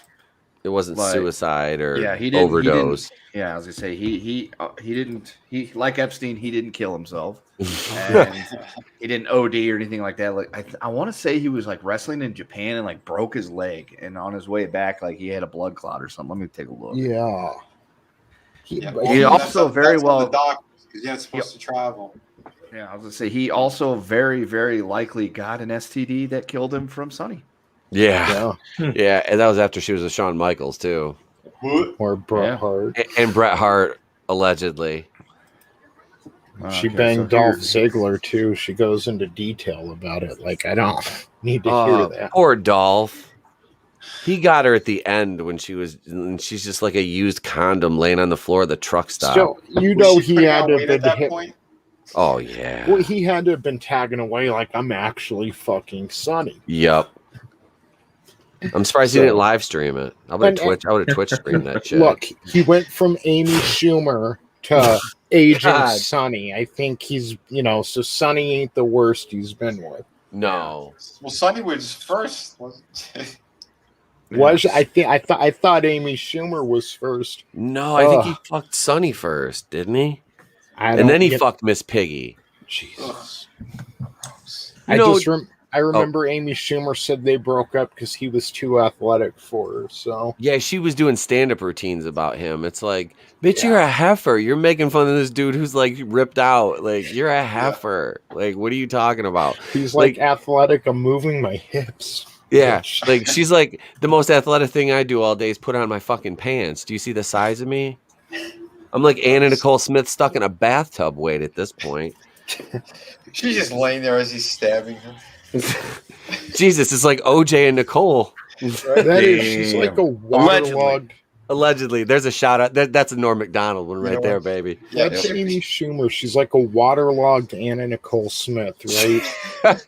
I was gonna say he could have been fucking the water bed. He's like, "Oh, baby, it's so good." And she's in the kitchen eating. What was that? Yeah, Amy's like, "I'm over here." I don't know why Amy sounds like Louis Anderson all of a sudden. I don't want to get the same size. I don't want to go to school tomorrow. The kids will say I'm fat and I have a big head. Oh no! This Barbie movie sucks.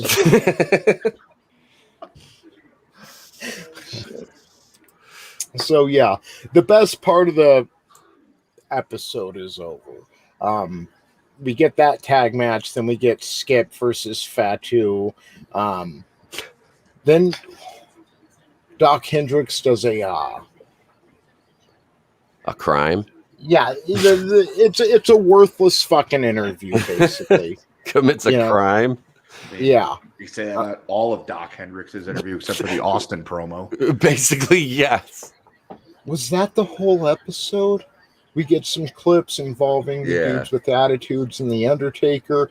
Yeah, and then they have a fucking little promo where they're hyping up Bulldog versus Diesel, and see, that's how long this flashback was. We basically got 2 matches on this episode of Raw. It was bad. It was like a Shotgun Saturday Night would have been in the 99 or something. Like, this was a bad episode of Raw. Like, Vince, what are you doing, dude?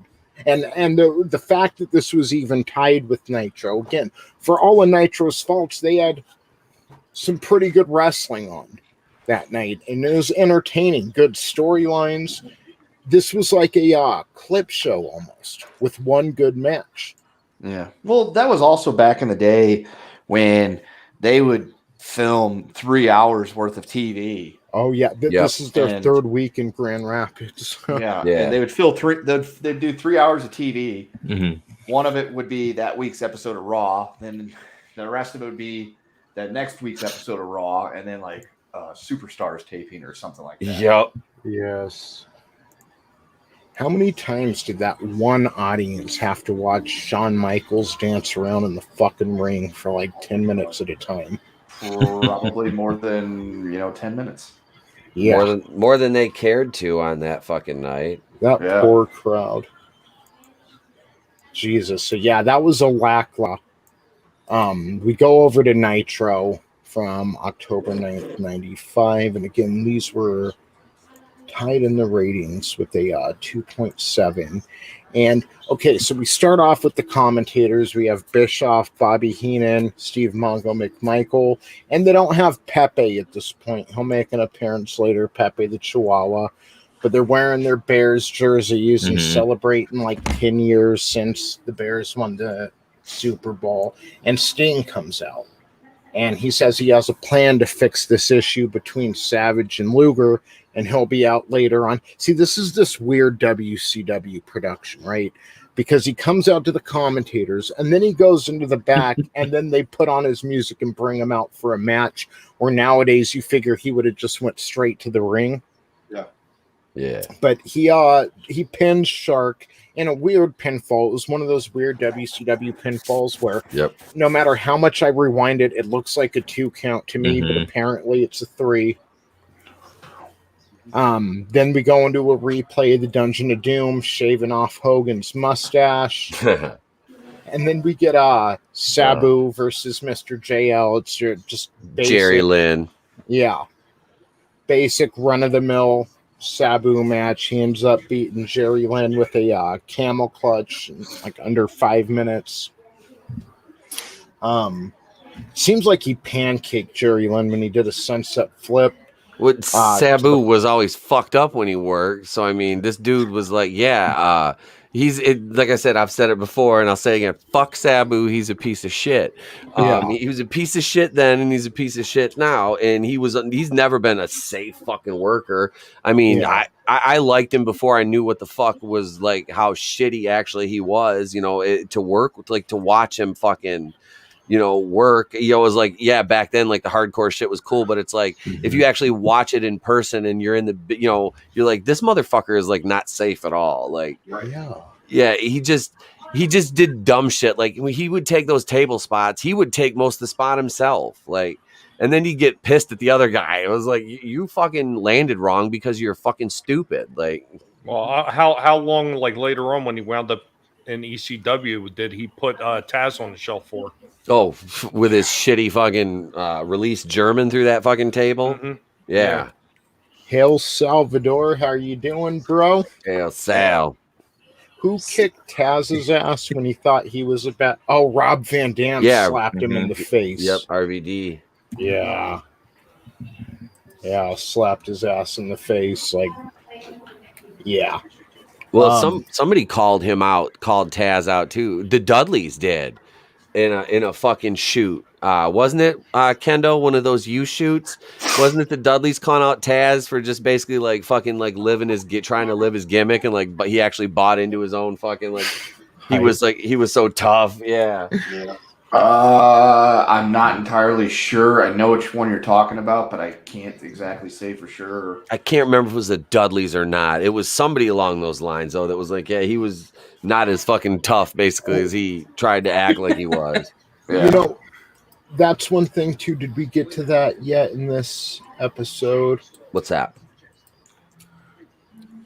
The Hulk Hogan in the ring talking about the Giant. Yeah, we'll get to that. We'll get to that in a moment because it was kind of a precursor to Hollywood, about a year early. But there was tones of Hollywood Hogan in Hogan's promo tonight. But before we get there, we have another promo. Gene Okerlund has Sting and Lex Luger and Randy Savage all together in the ring. Savage doesn't question Luger anymore. He questions why the Giant has been giving Sting, the Giant hasn't been giving Sting any choke slams. Sting gets a little pissed off, tells Savage to shut up. Sting doesn't have an answer for him, though.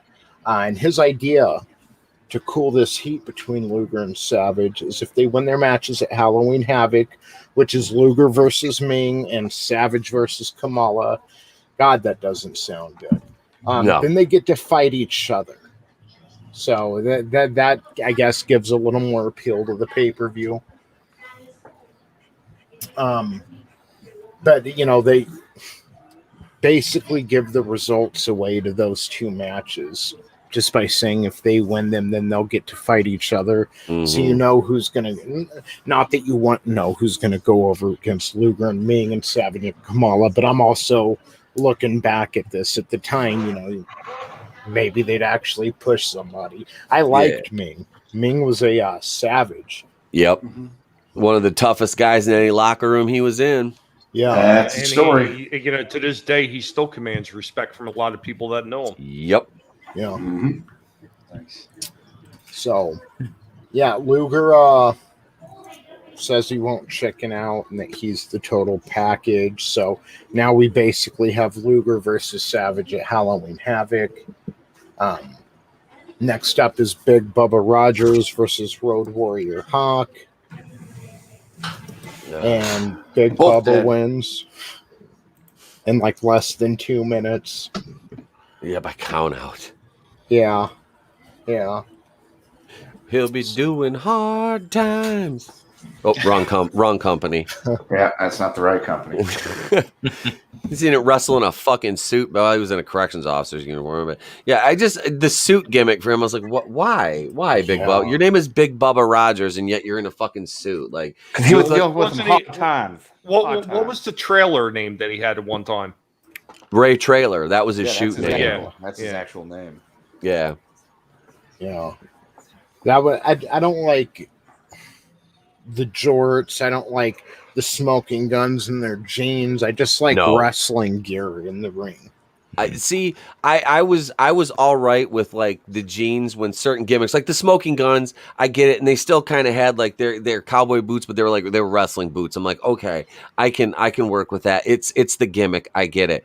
But like they said, that one match when you have the smoking guns working, what's his name, Brooklyn Brawler, who wears jeans, and then some other fat guy who had a singlet on but looked like he was wearing Timberlands. Yeah. Dude, I worked with a cat. One of my buddies that was trained by Lance Storm, Brody.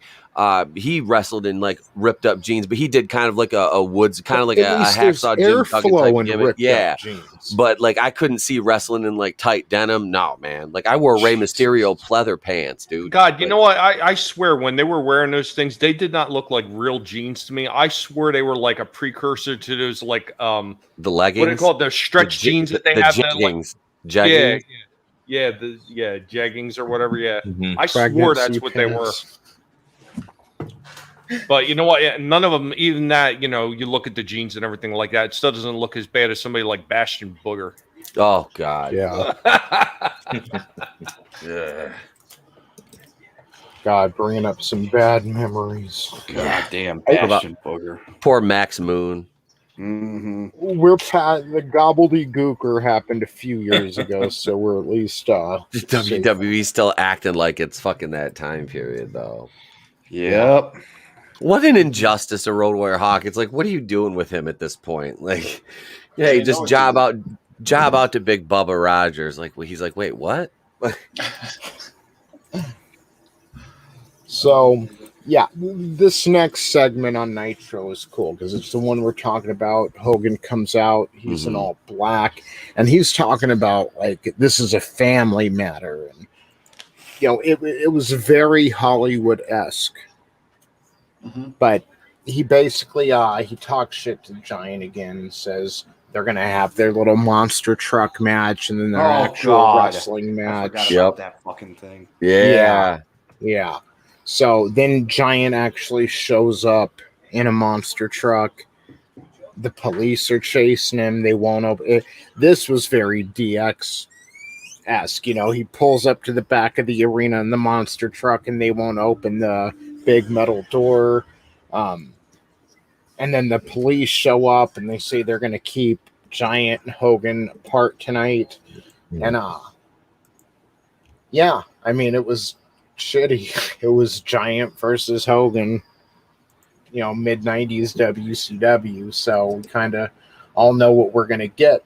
But after that, we get the main event, which is Arn Anderson versus Ric Flair in that cage match. And this cage was so bad. Like, it really was so bad. It was maybe like 7 feet tall, 7.5 feet tall. It was literally just a chain link fence, 4 of them stitched together, and they're like splitting apart on the turnbuckles. And I've seen some older cages before and stuff, but this one was bad. Like, put a couple dollars into your production budget, man. Yeah. They always did shitty fucking ones. Yeah, like a cage means so much. Like, that's one thing Vince gets right. Like, make your cage look good. Now, crawling out of the cage is something he didn't get right, but make your fucking cage look intimidating. Make it look sleek and cool. Like, this looked bad, but it was a decent match between Flair and Arn Anderson, at least. Well, them two could work. You know, they could. Yeah. They knew each other in and out. You know. Yeah. Well, you know, that's the funny thing, you know, with Russo being there. I mean, he got it right later on when he helped come up with the design for the Hell in the Cell. Yeah. How did he get that so right and then get everything else so wrong on this? Bro. Listen, bro. Here's what I'm thinking, bro. I'm like, you got a cage match, bro. And what's better than a cage match? A bigger cage, bro. And the thing is, you're climbing in and out of the cage. People could do that. So what do you got to do, bro? Put the cage, put a top on the cage, bro. But here's the best part, bro. If you want people to interfere, if you want run-ins, bro, they're hiding under the ring. Swerve, bro. Bro, what you do, bro? Put another cage on top of the other cage, on top of the other cage, on top of the guys under the ring, bro. Did I say 3 cages, bro? Jarrett goes over. The best thing ever, Jarrett. The chosen one goes over. See, so David Arquette, you think he's helping DDP, but bro, it's a swerve, bro. Swerved hit it him with the guitar. I swear to God, Art will kill Vince Russo. This guy destroyed wrestling. Yeah, and he killed my favorite wrestler. Sup, Darius? Yeah, so Arn Anderson goes over in that match when Flair puts him in the figure 4 again, reminiscent of the week before. And Arn punches him in the fucking face with a pair of brass knuckles, and 3 count is made. And Flair loses, and he's pissed off and goes over to the commentator booth and said next week he's going to fight Brian Pillman and Arn Anderson all on his own if he has to. He'll look for a tag partner, but if he has to go out there alone, 2-on-1, he's going to effing do it. And that was the end of Nitro. And I mean, it was such a better episode compared to Raw. Like, you really are thinking, Vince, what are you doing, dude? So, good on WCW. Still not really feeling like... I remember this monster truck thing. It's literally just like 5 minutes of them reversing and going forward and reversing, and it didn't come together well, but you know, they were trying new stuff too. Didn't they do something like with Bret Hart and a monster truck at one point, like in WWF? Or am I thinking? Or no, or was that WCW? That was just Hogan and Giant, I think, in WCW, wasn't it? Yeah. I thought Hogan Undertaker had something with Gravedigger. He had some kind of like cross promotion. Yeah. He had cross promotion with Gravedigger. Yeah. Gravedigger's badass. Undertaker, Kane's my son. Damn you to hell. I came inside of his mother. I busted in those guts, you son of a bitch. Yeah. Percy. Yeah, Percy Pringle. The Raw I watched from May 4th, 1998, when I was telling you Owen Hart had just joined the nation. Well, like the week before, Paul Bearer had mentioned Kane being his son. So him and Jerry Lawler in the back, and JR's like, after this commercial break, we're going to hear from Paul Bearer. King's in the back ready to interview him, whatever. So then they act like they're going to commercial, and they set the camera down. I remember seeing this live, too. I had forgot about it, but once I saw it, I'm like, yeah, I remember this. They pretend to go to commercial break, and they set the camera down.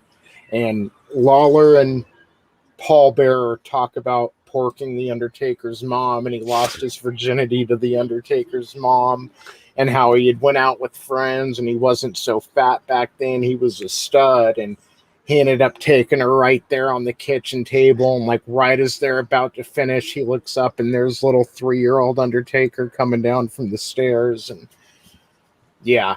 And then they actually do go to commercial and come back, and Jerry Lawler's like, I apologize. That conversation wasn't meant for TV.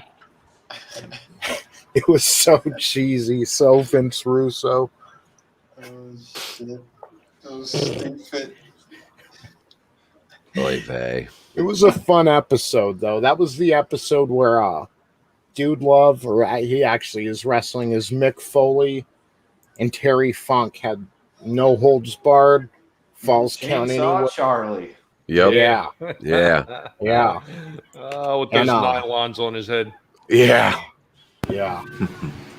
Man, they had a killer match, though. They had a killer hardcore match, and Foley had to basically destroy his best friend to prove he should be the number one contender to go on and face Steve Austin at Over the Edge. And God, even Austin, like you hear him now and it's just stone cold. But even back then, when he had the gimmick for, going on about 2 years, he still wasn't completely comfortable in his boots. It was interesting watching Austin like that.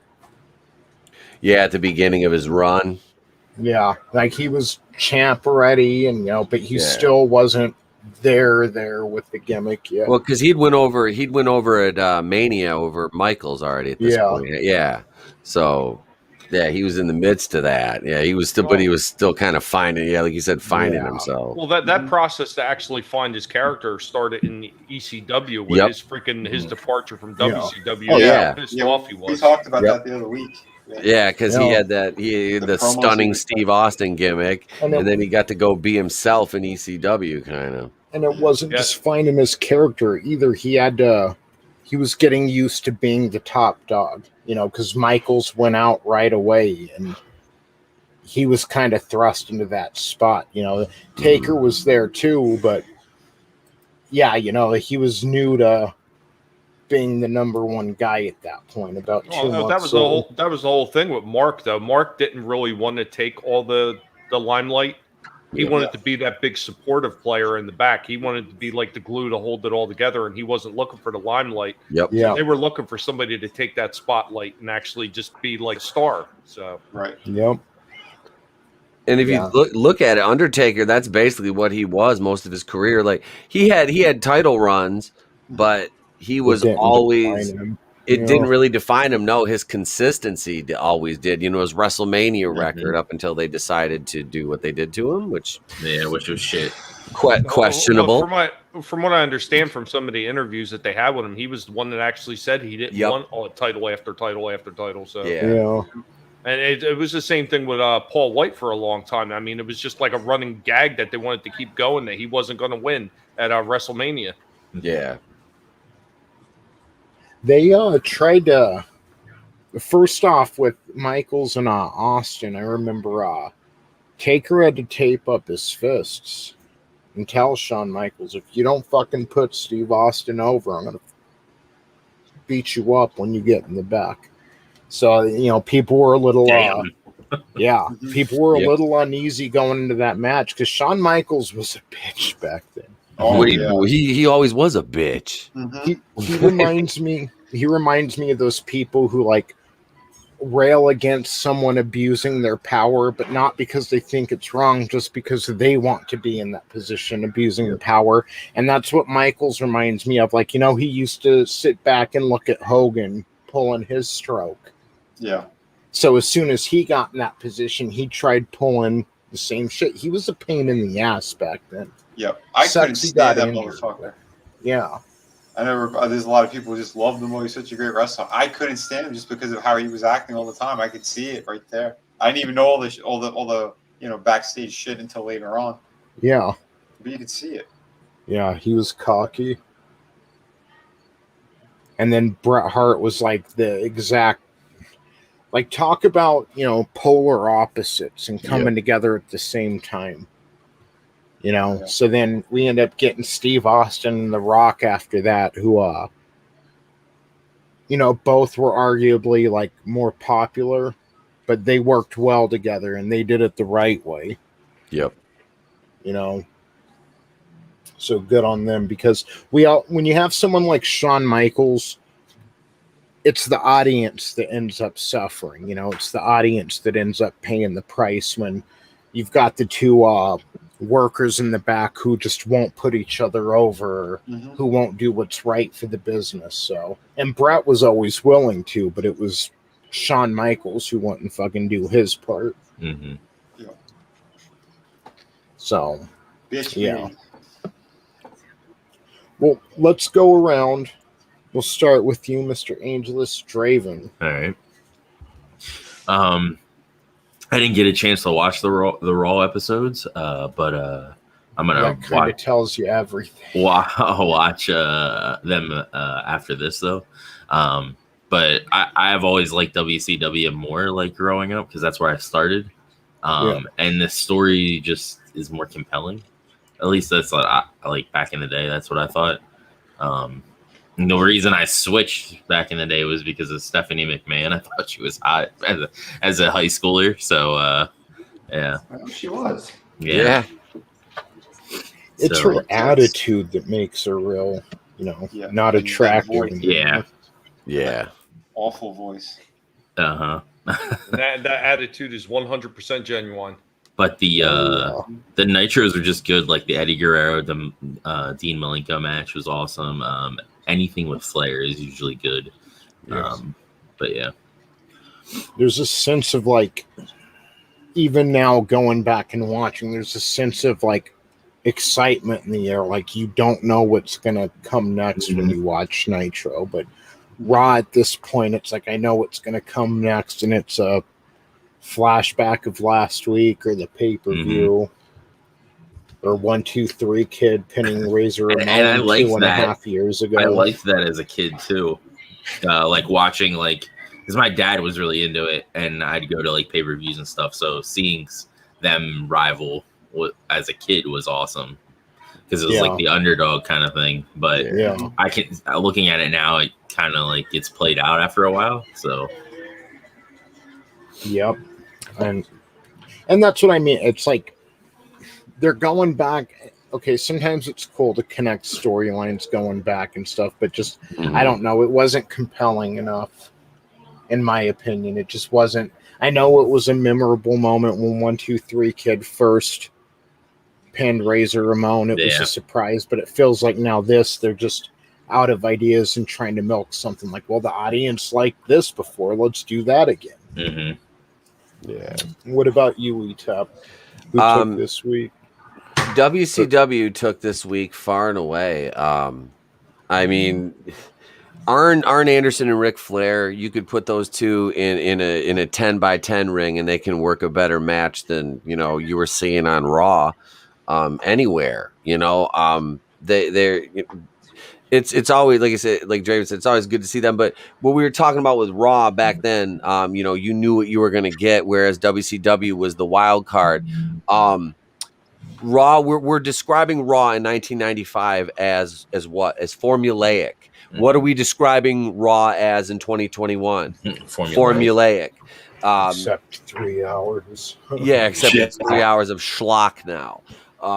So that's, I mean, this is obviously like why I was, like I said, back then I was way more invested in WCW. I would record, Raw and watch WCW. So, and then I'd record WCW in the play. So I had them both recorded, and I could go back and, watch the old tapes and shit like that. Me and Kendo were talking about this this morning. And I hear you on that, though. But you know what I used to do? I used to have 2 VCRs going, and I would record both of them, because every once in a while, you just never know what you might see that was good on both of them. You want to keep that and rewatch it. Yeah. That's why I say I'd tape the replay, because they'd replay Nitro, so I'd tape the replay of that. But yeah, it was nice, man. I love, like I said, I love WCW. I was WCW. WCW. WCW. It was, man. It was, like you said, you got Dean. Any given night, you have Dean Malenko, Eddie Guerrero, Chris Benoit, Chris Jericho. The Luchadors. I was sad when all them, Eddie Guerrero, Malenko, when they left. They left. Because my buddy watched WWF at the time, and they were, what was the stable in WCW? The Radicals. The Radicals. And I'm like, they're in W, and he's like, oh, they just showed up in WWF. I'm like, what? They were just on the show last night. I'm like, what the fuck? What was at that point? Was it the flock there? The flock had broke up in WCW. Yeah, because Van Hammer went to be in like his rock gimmick and almost murdering people in the ring still, because he's one of the most unsafe fucks to ever work. Yeah. Oh my God. Kidman went on as his singles career. Yep. Raven is fucking just one of the most underrated geniuses in the business as far as psychology goes ever. All right. Yeah, Scott Levy was he's a gold mine of information and wealth of knowledge about the wrestling business. I gotta see him.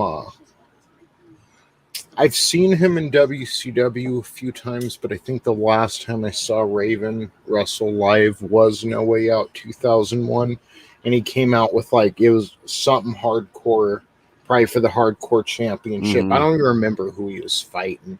I feel like it was him versus Jeff Hardy versus someone else in a 3-way. I could look up the card, but yeah, he came out with his shopping cart full of shit. Yeah. Oh, dude, that was WrestleMania 17. Yeah, the last time I think I remember seeing him actually. Somebody else.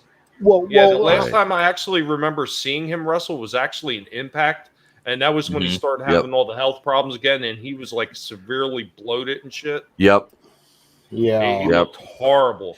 Yeah, that was just kind of sad, man. He kind of went downhill quick. Big Show versus Raven for the hardcore match. Because I was there in the audience, No Way Out 2001. But it was, dude, that was such a killer card, and it was the pay-per-view right before WrestleMania 17. Fuck, that was such a good. That was probably still the best pay-per-view I've been to, and it was like Triple H versus Austin, 3 Stages of Hell, which that match, you take Steve Austin out for a year, you bring him back, first that lame angle with Rikishi, but then Triple H introduces himself as the mastermind. He bloodies and beats the shit out of Stone Cold Steve Austin every fucking week on Raw. Finally, you get to the pay-per-view, and he pins Austin clean 2 in a row. Yeah. And then it's it's for his heel turn. His failed heel turn, when everything in the WWF started kind of slowly treading downhill after that. Yeah. Anyway, fucking Triple H, man.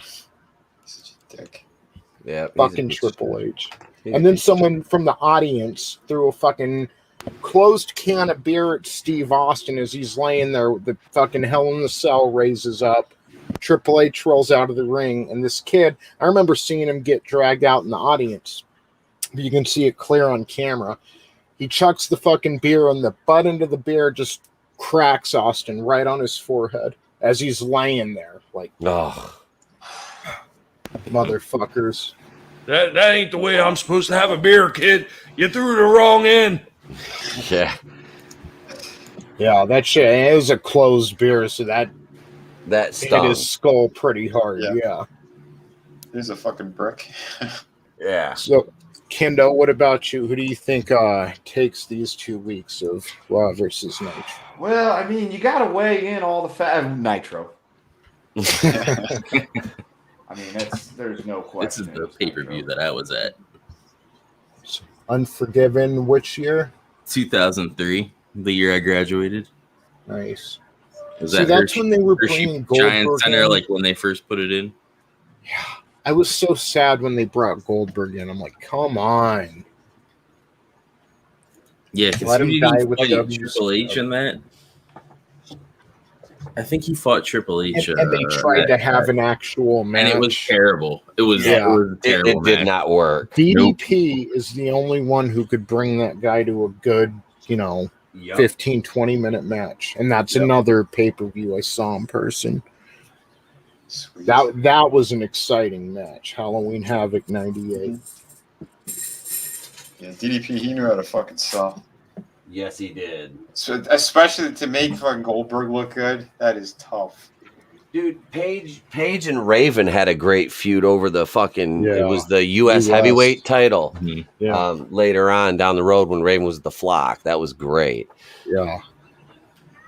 See, and when you watch the Monday Night War documentaries and stuff, JR will say only one guy in all of Nitro's time actually got a break. Bill Goldberg. No, Diamond Dallas Page.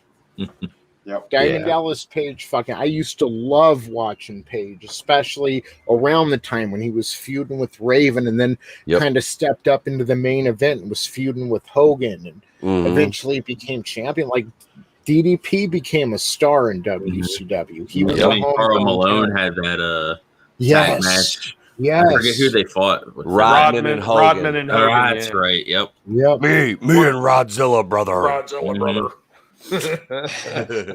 So they're sleeping on Diamond Dallas Page because he was very exciting to watch. Yep. And he'd bust out that diamond cutter out of nowhere, and it always. You mean the Hershey Kiss Cutter? I remember my mom. She came in. I was watching Nitro. She's like, "Are they saying diamond cutter?" I'm like, "I'm young, innocent, 15-year-old." I'm like, "Yeah." And she's like, "We used to use that name for a dick." And walks I'm like, I didn't even know that, Mom. Mom, I could have went the rest of my life without knowing that. That's the RKO now.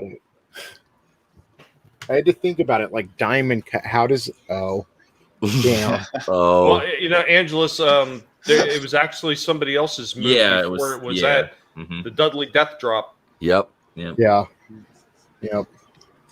So, Vinny, who do you got for this week, man? Yeah, definitely Nitro. I remember when I was watching these two because we weren't recording them yet. I know at one point we did, but me and my brothers, whenever we did watch them, it was more like we kind of stumbled back into it because a lot of us at the time, like, we occasionally would put on Raw, and then when they started having all the feuds with Nitro and the back and forth like that, like I was still watching them, right? And we go back and forth because I think Nitro, whenever they went to commercial on Raw, Nitro had like an extra like 5 minutes or something, like before they went to break. It was some shit like that. So like if Raw was super boring, we just go over to Nitro and then leave it on Nitro.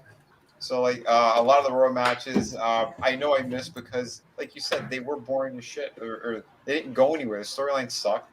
I hated Lawler. I thought he was such a waste. Like, why is he even there? Yeah. It's Memphis wrestling. Who gives a shit? Like, he looked like a slob on top of it. And it's funny too because later on, I would always run into him at the conventions because one of my friends, he always had Lawler with him. I don't know what his deal was with it, but like Lawler ended up doing a cover or something for him on one of his books, and Lawler ripped me off. So if you want to laugh some more, I had Joe Quesada rip me off. I had Jerry the King Lawler rip me off. Jesus. Wow. Well, just be fortunate you didn't wind up like Andy Kaufman. That's all. Nope. Yeah. But it's funny too because like my cover came out first, and then he traced over one of the characters on the cover. I'm like, what a no talent fucking loser. I brought it to my friend too. I'm like, dude, why'd you let him do that? He's like, oh, well, he's Lawler. I have to because fans come to my booth. Okay. When I met him though, he was nice about it, and like I went, yeah, I'm the guy who did that because my friend still had the banner behind him, and you could see like the guilt all over Lawler's face. Like you dildo. But Nitro. So real quick, speaking of all this Ric Flair drama, I mean, what about Jerry Lawler? Oh, dude, yeah. Allegedly, didn't he have sex with a minor? Allegedly, He was with Cat. He was with the cat when she was still a minor. Yeah. Well, was it her? 16 or 7. Yeah. Was it the cat? Yeah. Because there was another one. There was another one. Yeah. There was one. He drove her to her his hotel and took her shopping allegedly, and things happened. But yeah, Dakota Fanning. he was like what? He was like 35 and she was like 14 or 15, I think, something like that. Jeez. Yeah, it was I know with fucking Cat, disgusting. he was like in his 50s and she was like 17. Mm-hmm. Yeah, I forgot she was underage when they got together. But yeah, I knew there was one before her though. That was kind of they buried it. Oh, Kendo's got to bounce. All right, brother. I am so happy though that Bret Hart put it in his book too when they took his crown. Did you hear about that? Mm-mm. Thanks, Kendo. I think it was the first week that he came into, did they do it at King of the Ring? I forgot what it was. Bret Hart won King of the Ring. That's what it was. And Lawler, that's what. Didn't that lead up to the feud? Well, for Jerry though, they took his crown, and a couple of guys brought it in the back room and they shit in it. Oh. It wasn't one X-Pac guy. is notorious for that. Yeah, it wasn't one guy. And they said it was multiple ones. He said it was a mountain of shit that was inside of that crown. Jesus. That's fucking great. Kind of deserved. Deserved. Oh, he definitely deserved it. So speaking of mountains of shit, WCW versus Nitro, or Nitro versus Raw. Tommy, who do you got? I like how you put the mountains of shit on the guinea pigs. Real nice. Well, let me tell you something, brother. If you're gonna break this down by the numbers, you gotta say that the WWF has actually come out on top. And why am I going to say that, brother? Because every cracked out meth head that was in WCW, WWF, everybody that was cracked out, they loved it. They couldn't get enough of this stuff, and that's why I say WWF came out on top. Now, let's be honest. Did they even really stand a chance in this one? Seriously, honestly, can you even say it was close? No, it wasn't. It was Nitro. It was WCW all the way. I mean, unless, of course, like Hogan said, like Pigomania said, unless it was those people that were methed out and they were cracked out. I mean, they probably enjoyed those shows for that they were getting from Vince. But I mean, seriously, it was bad. I mean, like you're saying, it's basically like it's nothing but a wrestling commercial that they were running at that point, week after week. It was boring as shit. For the same crap that you've seen on Monday, you could see again on Saturday, and then at some point they threw in that Thursday show too, and they were basically replaying the same crap again. I mean, you missed Monday's show, you would see it throughout the rest of the week. It didn't even fucking matter. There was nothing exciting about that because you're seeing the same garbage over and over again. And then, of course, you're going to see the same garbage the next week when they're replaying it on Saturday again. Exactly. Like Nitro, at least, it had the same feel that it had when it was more popular, when it was dominant over, they were missing the NWO, but it had the same feel as it did when they were dominant over WWF. It didn't feel like a completely different show. Vince, I don't know what he was thinking back then. Again, you have an hour of TV and you're playing these replays of pay-per-views or the week before on Raw. Get on with it. Well, the highlights of their show, and it's sad to say, it wasn't the damn matches. It was the far and few in between small segments that they had when they had maybe, Stone Cold saying something or something. Those little vignettes, the promos, they were what was entertaining. The rest of it was just blasé.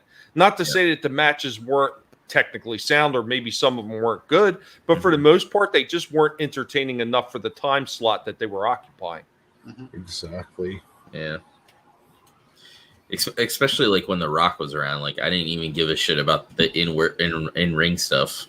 I cared more about like the promos and all that in wrestling at the time. Well, yeah, no, I mean, and like I said, those vignettes, those promos, they were longer too. If you notice, they were longer than his match. That's where they spent most of their time. Yep. He was trying to turn it more into a soap opera at the time. I think that's the way I looked at it, and that's when when you started getting the term the male soaps. Because that's what WWF at the time felt like. It felt like male soap opera. Yeah. I think, they've never been able to catch that right balance, because I like a sports-like feel to the wrestling, but I like a good storyline, too. I'd love those. If you can pull off a 20-minute promo like Rock, This Is Your Life, or if you have Mankind and Rock out there doing whatever, or Steve Austin. The birthday, like... If you can pull it off, it's great. But, it feels like they backed away from that after a few years, and not to shit on him again, but a few years of Triple H sitting out there at the beginning of every single Raw for 20 minutes talking about how he's beaten all your heroes and he's the best. And not only is he tough, but he's cerebral. And I mean, we get it. You fucked and married the boss's daughter. We get it. Yeah. Which is supposed to be test at first. Well, the most exciting Triple H and Shawn Michaels were with DXs when they were talking about sausages with China, like stuff like that. That was funny. Yeah, and you're talking about those long promos and everything, like some of the ones that the original the Rock DX did and Stone Cold. But I thought one of the best ones they ever did is when they had the big long segments with Mick Foley. When he was talking about his 3 different personalities. I thought that shit was fun to watch. But then they didn't give him enough time really in the ring to back up all those wonderful promos that he was doing. And that I felt like that was a waste too. Because like when he finally came out as much later on when he came out as Cactus Jack finally in the WWF, it felt like it was wasted. They didn't properly use that character. Because Vince hated him at first. Yeah, because he saw this slobby guy. Again, he's supposed to be a professional wrestler. At least lifts some weights. What the fuck, man? Whenever I looked at him, I'm like, oh my God, he looks like a crazy bag lady. Yeah. He's like that fucking, like that old drunk guy you'd see sitting down at the corner stool of the bar. It's like, he's always shit-faced. He gets up, I'll fucking fight you. Yeah. Like, he could take the abuse, and that's what was fun to watch. But at the same time, like, the guy he's like brain damaged practically now. Oh yeah, he can still speak, but I know he's lost his shit. He came out and recently and pretty much said that Vince is not doing what he like. Basically, the WWE is not a place to aspire to be anymore, like it used to be. He told me that in 2008 when I talked to him. He said, because he was working for TNA, he says, working for Vince was great because you got to go everywhere, see everything, do everything, and every corner of the globe. But he goes, at the end of the day, you work for Vince McMahon. He goes, TNA, I can do whatever the fuck I want. Yeah, Vince is a megalomaniac in his own world. Vince Caligula. Like, what? watching Bring me some all the of the act- referees. I'm going to be in my pool of pudding and steroids. It was me all along, Austin. It was me, Austin. It was me all along. It was like, what the fuck? It made no sense for him to be like the higher power of the ministry. That was so fucking stupid. Like those are the Vince McMahon angles. The fucking DDP is a stalker. Like I'll still never get over what they did to DDP in WWF. Oh, dude, like, they fucking wrecked him. That was so fucking Him in American Badass or whatever. him and Undertaker. Yep. Paige and Austin could have had a both of them at their best. Not trying to push Steve Austin as a heel or anything. Just DDP, at his height in WCW, which he could have, been in WWF. DDP versus Austin. That would have been a good Yes, not match, but a good program. Me, Austin! Oh, son of a bitch! It's me, Austin! Oh, son of a bitch! There you go. Nice. I could just play that the rest of the night. It's fucking great, isn't it? I gotta make a new one. That or the lesbian one with Bischoff. Oh, dude, that I did the Batwoman video. I got to use it today. I was like, I did use it once in there. I was like, I'm only bringing it out once, but I used a scissor gif. We had the lesbos. I'm like, we're working back into them. I gotta chop up some new Grace clips for maybe a little extended intro to the Batwoman videos. Oh, baby, I feels like home. I'm at this point. I'm hoping they renew it for a season 4. You should get the clip of "You're fired" from Vince, and every time Runner gets on and you have to kick him out of the stream, you just play that clip. You're fired. Poor Runner. I fucking just. It's out of love, kid. It's out of love. Tough love. What you Tough need love. from Runner is you need the "You're about to join the Kiss My Ass Club." Fuck her up. The fuck, man. I love it. Tony's got that clip of fucking them shoving who is it, McMahon's head in Rikishi's ass. Yeah. How do you even bring that up to your wife? Like, so the story is I'm cheating on you with Trish Stratus, and we're gonna wheel you out to the ring while I slobber all over her ass.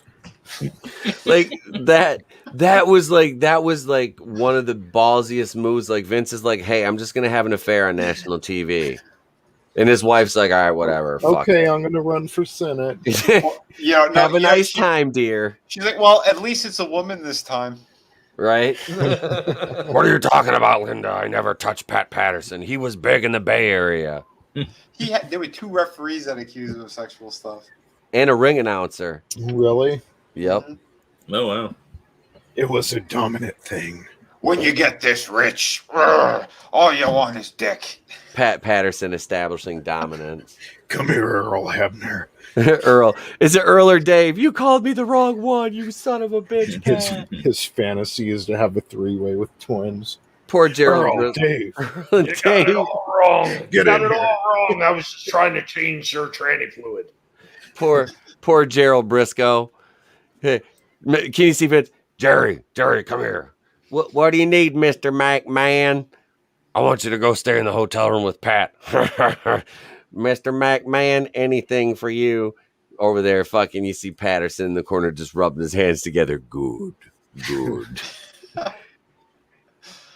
Oh, not that there's anything wrong with that. There's a lot of I things don't know why. wrong I'm with getting flashbacks like to this half one of little this. video clip that I caught one time. It was supposed to be the honeymooners, and it had Ralph and Norton. And he's like, Norton, I want you to fuck me up the ass. And I can see Vince sitting in the room doing that. Wow. Pat, stick it in my ass. It'll be funny. I'm juiced. Okay, Vinny boy. All right, Vinny. Hey, Vinny He boy. calls it ruthless aggression. I'll show you ruthless aggression. That's what Briscoe. it takes to make it to the top, John. Push it to the limit. He didn't call it Monday Night Raw for nothing. Right. We're going in Raw. You want to be a star, don't you? Pat's like, Vince, do I have to wear the stirrups again? Maybe he was. He's like, okay, so I'll pretend to kiss Trisha's ass, but then Rock, you come out with Rikishi and I'll kiss that big ol' ass. Just shove my face right in there. Just get it all up in there. I want to get pink eye. Dude, Like, what is the thing when he always had to have these fat guys with thongs on? Like, what the hell, man? I love when The Rock was like, shut your mouth, you thong wearing fatty. That's one of my favorites. Just his fucking delivery. It was so perfect. My favorite Rock one has to be the one where he's pretending to be the Undertaker, Austin, and all them for, I think it was a Hell in a Cell match that they had or whatever. He was imitating like Kane. Yeah, he imitated each one of them. And that's like my favorite. Oh, it was fun. Dude, I like when he made fun of Rikishi. He's like, I did it for The Rock. I did it for The Rock. I like when he took and he put the shirt over Michael Cole's face. And he's like, don't move, Michael Cole. And Michael Cole moves. He's like, stop moving. He grabbed his head. Remember, he had the shirt like covered his face. Mm-hmm. Oh, dude. Him and what's the other one he used to fuck? Kevin Kelly. Kelly when he was backstage to fuck with him. What do you call him? A little chubby little chipmunk or something? Some shit like that. Kevin Kelly. What was the one he was doing? The one interview, he was asking somebody if they were in the pie or if they were in the strudel. Lillian Garcia. Yeah, Lillian. She was so beautiful in person. Like I was like ringside and she walked by and like gave us high fives. I was like, I've never washed my hand again. Lillian Garcia touched my fucking. She was fucking beautiful, like in person, man. Like, and she's like seems so sweet too, you know. She's fine as shit, man. God damn, it was fine. She could sing. She could sing too. I'm not sure if it was that Unforgiven or if it was a Raw show or something. But her, Austin, Benoit, and I think there might have been one other. They were like in the middle of the ring, like just drinking beers and shit. Yep, she did that. She did that with Austin after a couple shows. Yeah. She did that shit in. We were in Detroit, and yeah, it was her, Austin, and fuck, who the hell else was out there? I almost want to say it was Goldberg at one point because it was after they went off the air. Mm-hmm. But I can't fucking remember if it was Goldberg or not, honestly. But it was another name. I'll be damned if I could remember. I was so happy at WrestleMania 2000 when Goldberg's leaving and the audience is booing him. They don't like him. But then Brock Lesnar had just announced he was leaving and dropped the title a month before to Eddie. So, I mean, the crowd was shitting all over both of them, and Steve Austin was the referee. Yep. He fucking stunnered both of them. Yep, I'm so happy he stunnered Goldberg, and like that's basically they haven't had much on-air interaction besides that, so I'm good with that. Yeah, the fucking Spirit Squad. Goddamn you, Keely Chow. Oh God, what about that other guy that used to have come out in that freaking little thong, the fat one that used to dance? Oh, you talking about the oh shit, the dirty dick or whatever. Yeah. Yep, the chubby dude with the little bow tie. Mm-hmm. Yep. Oh God, the fucking what they had? You had the one naked. You had remember naked Midian. They're like, hey Midian, just go down there and wear a fanny pack over your dick, and he's like, okay.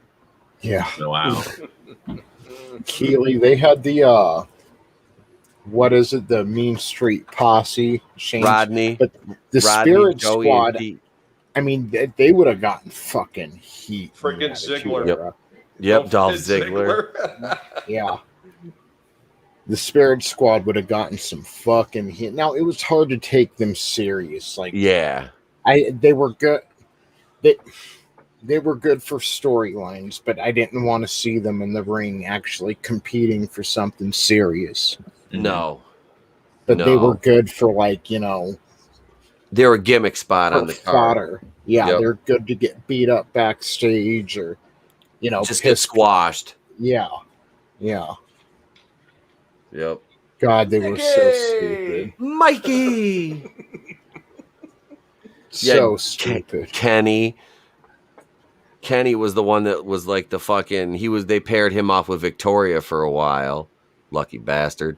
But yeah, he never really did much. He was kind of a big dude, but they didn't really give him much of a push. They kind of treated him like Jindrak and O'Hare. Mm-hmm. They just kind of shuffled him to the side, which one of them is O'Hare's dead. Jindrak, them guys were fucking workers, man. That pissed me off. I loved in WCW the Natural Born Thrillers stable. Yeah. You had Mike Sanders, who was a great promo guy, could work, but he was better on the mic. You had Jindrak, you had O'Hare, Palumbo, Stasiak. You had Johnny the Bull. You had Vito, and then you had Reno. Vito was kind of loosely affiliated because him and Reno were kayfabe brothers, but then Vito and Johnny the Bull were also the Mamalukes. Yeah. So, but yeah, so that stable was so much fucking talent, and you know, they kind of got a nice little like push at the end of WCW in that New Blood kind of that era, you know, towards the twilight of the company. And you know, a few of them made the jump over. I love they did that shit with Stasiak, where he was just a fucking idiot, and he would just run in and like Rock would move out of the way, and Stasiak would just run into a fucking wall. Like do you remember that shit? Like he would try to run in and attack random people, and they would just duck, and he would smash into something. It was fucking funny. The New Blood guys, you know, the Chuck Palumbos and Stasiaks and stuff. It speaks, and back to Dallas Page, you know, it speaks to Vince knows one side of the business, or the business from a certain angle, and that angle can be really compelling at times. But when you think about those guys, it shows how much we've missed over the 20 years from someone else's perspective who would know what to do with those guys. Yeah. You know, and they destroyed Saturn, Perry Saturn too, with that fucking moppy gimmick. Dude, I love when they put him in a freaking dress and they just destroyed him. When Saturn was in the Eliminators in ECW with John Kronos. Oh, him and Kronos. I actually met Kronos at Exit 7A on the New Jersey Turnpike. We were coming back from a New Jersey Devils game at the time. Yeah. And we popped into the what is that? That's the Roy Rogers that they had at that exit. So we're going in there, and my brother was a huge Eliminators fan. Okay. So he's sitting on there already eating his sandwich, and me and my at the time I had this friend of mine named Joe, and we're both over 6 foot, and we're both over 240 some odd pounds, and we're coming outside, and as we come outside, Kronos is getting ready to walk in. And we just kind of cornered him, and he got like fucking intimidated because he was like, "What the fuck?" And he thought he was going to get beat up. I was like, "No, dude, no. My brother is a huge fan. Would you mind just coming in, saying hi, and just like signing on a napkin for him?" And he was nice enough to walk in and do that for my brother. And you know, that meant a lot to my brother too at the time. Yeah.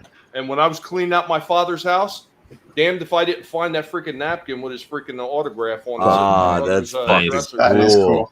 That's cool as fuck, man. So I quit watching before Baron Corbin really became a thing in WWE, Keeley, but from what I have seen of him, he would have been like that good heel that Mr. McMahon would have used to go after Austin or something. You know, I don't know his in-ring work, but I didn't like him when they did that King Baron Corbin shit. I liked him better when he was the Lone Wolf. Yeah. I thought he was a more interesting character. Yeah, he was much better off with that gimmick. The Lone Wolf, absolutely. Always in a suit. Now I think he is, isn't he? Yeah, that's what they pushed. Like that. Fucking Vince and his weird ideas. Yeah. Yep. So, well, let's go ahead and wrap it up, guys. Number one, this has been a blast. Thank you all again, and thank you everybody in the chat for keeping it alive. And just being here with us. You make it worth it. It's like Motel 6. You keep the lights on. Yeah. So, yeah, let's go around and everyone talk about your channels, what you have coming up. Let's start with Mr. Draven. Hey guys, I'm Angelous Draven. I do gaming and entertainment over on my channel.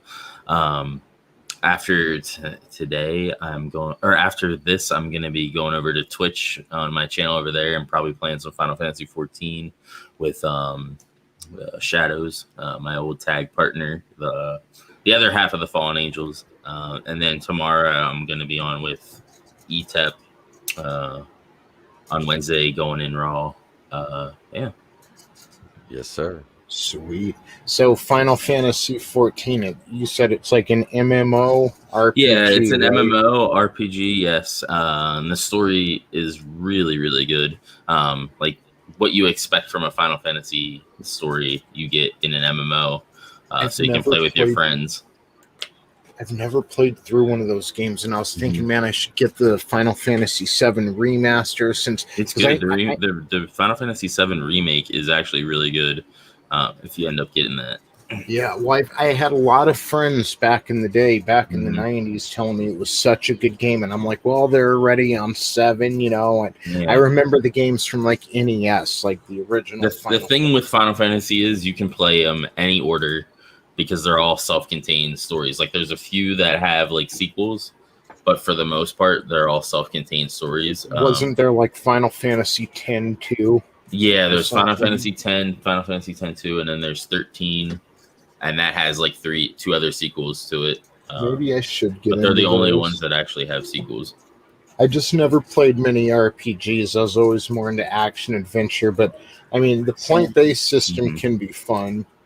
I just never got in. Some of them, like Final Fantasy 15, the last one that came out, is like more action-oriented. Same with 13. It's not the normal. Did it disappoint people? It's not the normal turn-based where you set up all your stuff, have them fight, and then you just sit there and wait for your things. When Final Fantasy VII originally came out, I skipped that, and I was playing Legends of Dragoon because it had a combo system where it was the same type of combat, but when you went to attack, there was a square, and when it lined, you hit a button, and you could get combos, and whenever the squares interlock together, you hit a button and then make your stuff do more damage. So you weren't just like sitting there waiting for your guys to attack and getting bored. You actually had some stuff you had to do. That had to, like, it. I'm sorry, but it's sticking with me. Like, that had to have been disappointing to some of like the hardcore Final Fantasy fans, right? To get a game that wasn't as turn-based oriented, more action adventure. That had to piss some people off. Oh, right? I'm sure. I know a lot of people didn't like 13 at all, that story-wise, because it's super linear. Like the biggest part of the game is like a tutorial / linear, and then not until like towards the end of the game it like opens up and you can do what you want for a time. All right, well, I might pick up 7. It's mainly if I have the time to play it, but it's something I definitely want to do. And then 14 sounds fun too. 14 is great. I want to get everybody from LGL to play it, but convincing everybody to, because it's a monthly service, like in most MMOs, to put in that money is annoying. But they do have a free trial for it. And you get up to Stormblood. You get the first 2 expansions basically for free, no monthly thing.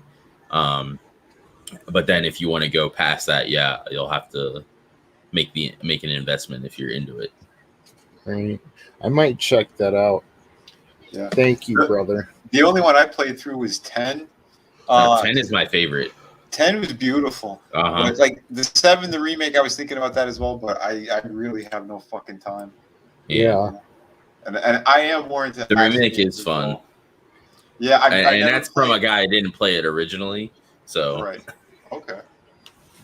Yeah, same thing with Genshin Impact. I need to play that. It's just time. I still haven't beaten Ghost of Tsushima. Yeah, Ghost of Tsushima. That game is fucking gorgeous. It is. I just picked up the director's cut of that.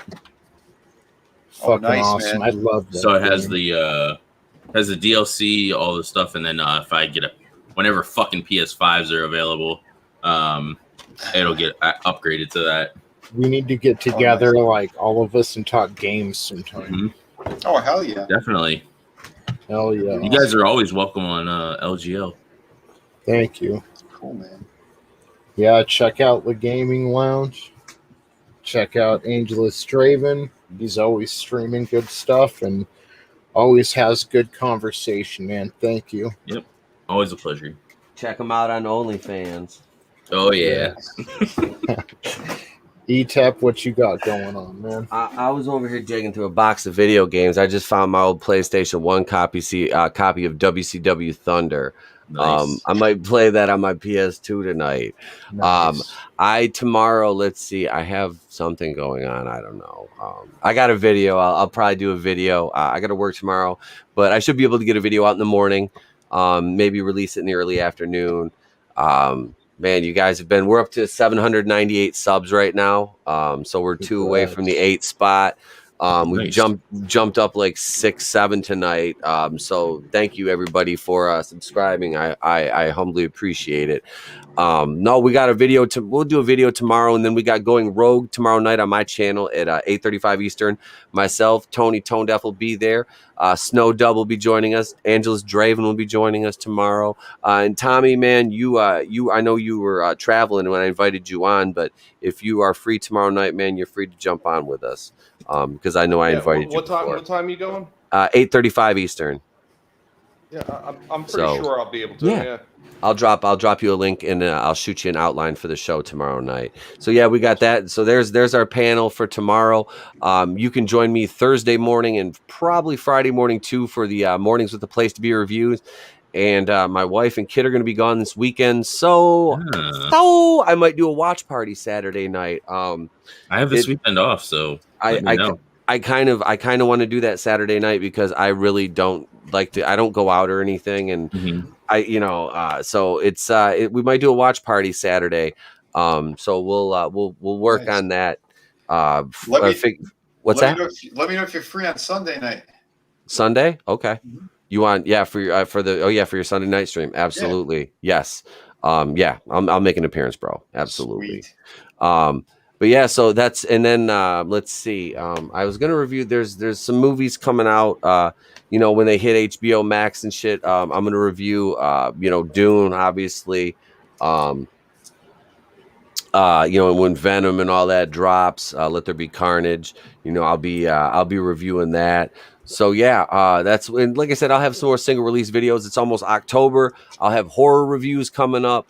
First one I'm gonna do is I'm gonna finish off the Friday the 13th movies that matter. Friday the 13th Part 8, Jason Takes Manhattan. We don't acknowledge the rest of it at the channel. We just turn a blind eye to the rest of that. I love Jason X. I love it. It's campy. So ridiculous. I love it. It's ridiculous. But yeah, so that'll be the first one. Would be Jason Takes Manhattan. And yeah, Batwoman is back October 13th. So on the 14th, Thursday, you'll be getting probably about a 35-minute review of the season premiere of Batwoman. I'm so ready for it. I've missed it so much. Welcome back. And Caroline Dries, you bitch, you'll block me on Twitter this year, so help me God. That's it. Where were you at October last year? Like October 15th last year as far as subs? Because you're almost 800 now.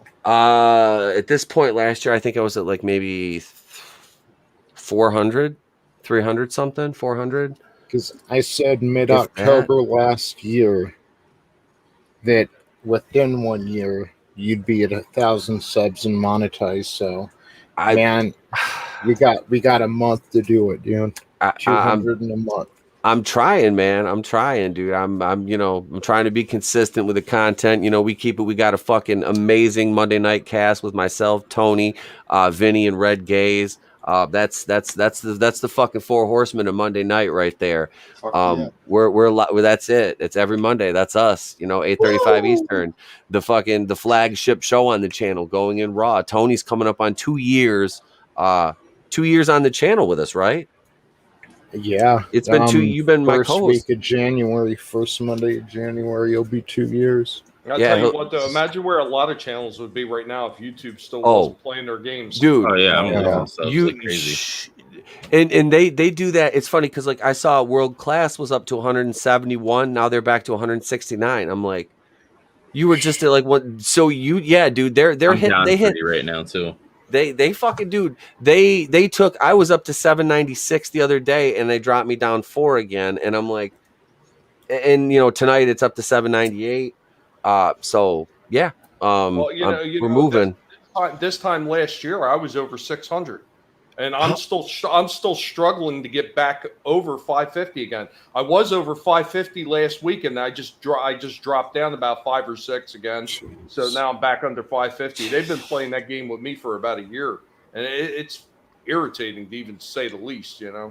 It's always when you're ready to get like over a fucking like another milestone too. Of course. I'm turning my camera off. I don't want to look at myself on screen anymore. Take me off solo. Take me off solo. Thank you, man. Thank you, brother. Tommy. Hey, what's going on? You know the deal by now. I do the nibbling thing. Toes are going to get taken off. It's just what I do.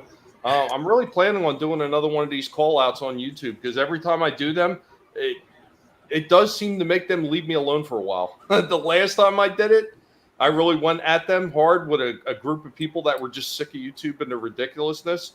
Yeah, my subs went over 500 again and then stayed there. So, because I was struggling with that for a long time. When I finally got over 500, they take 10, 12 away. Get back over 500 again and take 5 or 6 away. And, I've been pretty steady over 500, and I was pushing past 550, and then they smacked me again just recently. So I think it's time to do another call-out video and just nibble away at those bastards just one more time. But, the normal is I got all the old toy reviews on my channel, the old movie reviews, some of the retro toys that I'm reviewing.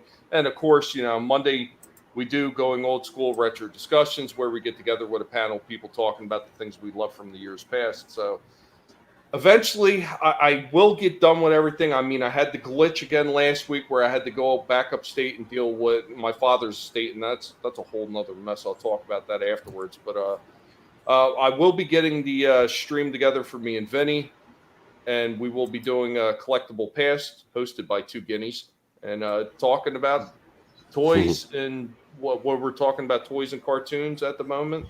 Yeah. And then possibly maybe expanding it to comics too, because that's another thing that you know a whole lot about, and I have a fair collection of them. So yeah, man, of course. But once again, it's always about the people in the chat stopping by. Everybody that always comes by and supports us. You are the reason we are able to do all this. So thank you so much. Thank you to the panel. Thank you, Tony. And remember, never let anybody tell you what you can and can't say, what you should or should not watch, because your silence gives consent.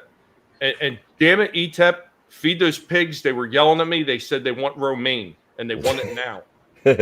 I heard them. I feed mine red leaf and green leaf, and they love it. Thank you, brother. Pleasure. Vinnie, what's up, man? Working hard all the time, guys. I am like seriously sorry if I wasn't really paying too much attention to the chat. And a little quiet because I'm focusing on another beautiful page. Painting my ass off right now on these. Shadow of the Kraken. I really do hope you guys will support this. If you haven't yet, please retweet it, get it out there, let people know about it. This I tried to help out the other day, Vinnie. Thank you. Sunday was International Pirates Day, so I did a short, and I told people to make sure they checked out Shadow of the Kraken. So I didn't know it was International Pirate Day. Fucking hell! The 19th, September 19th every year. Son of a bitch. Oh, anyway, I still had a stream on that day, so fuck it counts. Although I would have made more of a stink about it. Anyway, speaking of which, my YouTube channel, I am like 9 subs away from hitting 900. Hell yeah. The watch hours, I think I'm like around 150 away. Like I'm right there. So if you guys can help out some more, watch some videos. I put up another toy review, I think yesterday. Yeah, yesterday I put one up. That was really killer. It was one of those pieces that it's silicone on top of a metal body. Those pieces are killer. They're from this company called TV League, and you can get them into any pose that a human can do. But this thing was really awesome. It's like this hot angel piece. I think Sideshow worked with them as well on that. But yeah, take a look at that review. If you like statues, fantasy type stuff, like that piece, I think is even perfect for you guys. It's a beautiful diorama base with these steps. dude, this thing is killer. But yeah, definitely check it out. I think you'll enjoy that. Still doing those art classes. They're a little bit on hold right now, but I have like 17 or 18 of them already up on my YouTube channel. So if you want to learn how to draw, know about composition, stuff like that, I kind of cover all that. And yeah, we have our live streams. I do 2 live streams a week over on my channel. They're typically on Fridays and Sundays. Fridays, I try to showcase some other creators. Red Gaze is usually there, or Katie. They usually try to co-host with me on that. And Sunday is the chill stream, where it's a little bit of a free for all. I'll showcase people, but we also kind of talk about different things as well. What was the 19th? We got a little heated towards the end about some stuff. Liam and myself were talking about the industry and just the shittiness of what a lot of horrible people have done in it. And yeah, it was a pretty good conversation. So if you guys want to check that out, yeah, please do. Thank you so much, everyone here. Tone, you always have a great show. I'm happy you invited me onto this. Everyone on chat, everyone on panel, you guys are the best. Thank you, man. Thank you, bro. Thanks. Thank you. Yeah, it's always great having you on. I love talking wrestling with everyone. Do you remember when it was September? There you go. I had to play that. I made that clip for a video this morning. It's like, it's September 21st yet. We got to play that. I'd be remiss. We're talking about fucking wrestling. Hey, next Wednesday night, if you want to join myself, Tony, and Nick from World Class Bullshitters, we'll be joined by Jennifer Thomas. Hang on a second. I can do this. I don't have the video clip ready, but I do have a background with her on it. And this young lady behind me will be joining us Wednesday night to talk about her wrestling promotion, Women on Fire, her work at sessiongirls.com, some indie wrestling stuff, and whatever the hell else Miss Thomas wants to talk about. So yeah, join us next Wednesday, 8:35 Eastern, for Going Rogue with Jennifer Thomas, who is just a fucking cool chick and a great friend, honestly. So yeah, you can join us for that. I need to start going to like some of her shows or something, the ones she holds out here, you know. Dude, she does shows in Vegas like regularly. That would be fucking. She wanted me to come out and wrestle for her. I just laughed. I'm like, yeah, if my wife would let me do that, I'd be down. Trust me. But no, she's cool as fuck, man. Yeah, she does, like, her shows are fucking like, dude, they got like fire jugglers and shit. Like, yeah, they put on a fucking show. So that would be dope as hell. Like, if you wouldn't check that out for the channel. Hell yeah. Nice. I think, I love wrestling, so I need to start checking out the local scene a little more. I was just so jaded from WWE. Like, I had to take a few years break. Everyone in the chat, Keely Chow, Superfan, Adam Shahan, Parrot Head, so many others. I'm scrolling up here. Well, real quick, Adam, yeah, what is your Twitter handle? Put it out there. I'll look you up and I'll follow back. I also am going to be doing Bond's unboxing since beautiful. I got that in the thing in the mail. It's just a matter of finding time because my work schedule is so shit. I'm dying to read the damn thing. I have it sitting here. It's for so weeks now. Fucking good, dude. It is so fucking good. Bro, like, as soon as I read that bitch, I'm like, I need more of this. I messaged Katie right away. I'm like, I need more of this. Like, this is fucking excellent. I have Bonds and I have the Ace or whatever. I don't know if you remember that comic or whatever. Yes. Yeah. I have that still. I haven't opened, but I want to unbox that too. So just kind of get eyes on people's stuff and potential future projects. So yeah, I missed another monster like fucking hour and a half ago. I'm sorry, dude. I'm new to this hosting thing, but thank you for stopping by, and Darius Munchausen and everybody else. Again, you make this worth it. And yeah, remember, they are not pop culture. They are agenda. We are pop culture. And catch us tomorrow night. Going Rogue, Etep Wokuian's place to be reviewed. Hell yeah. Peace.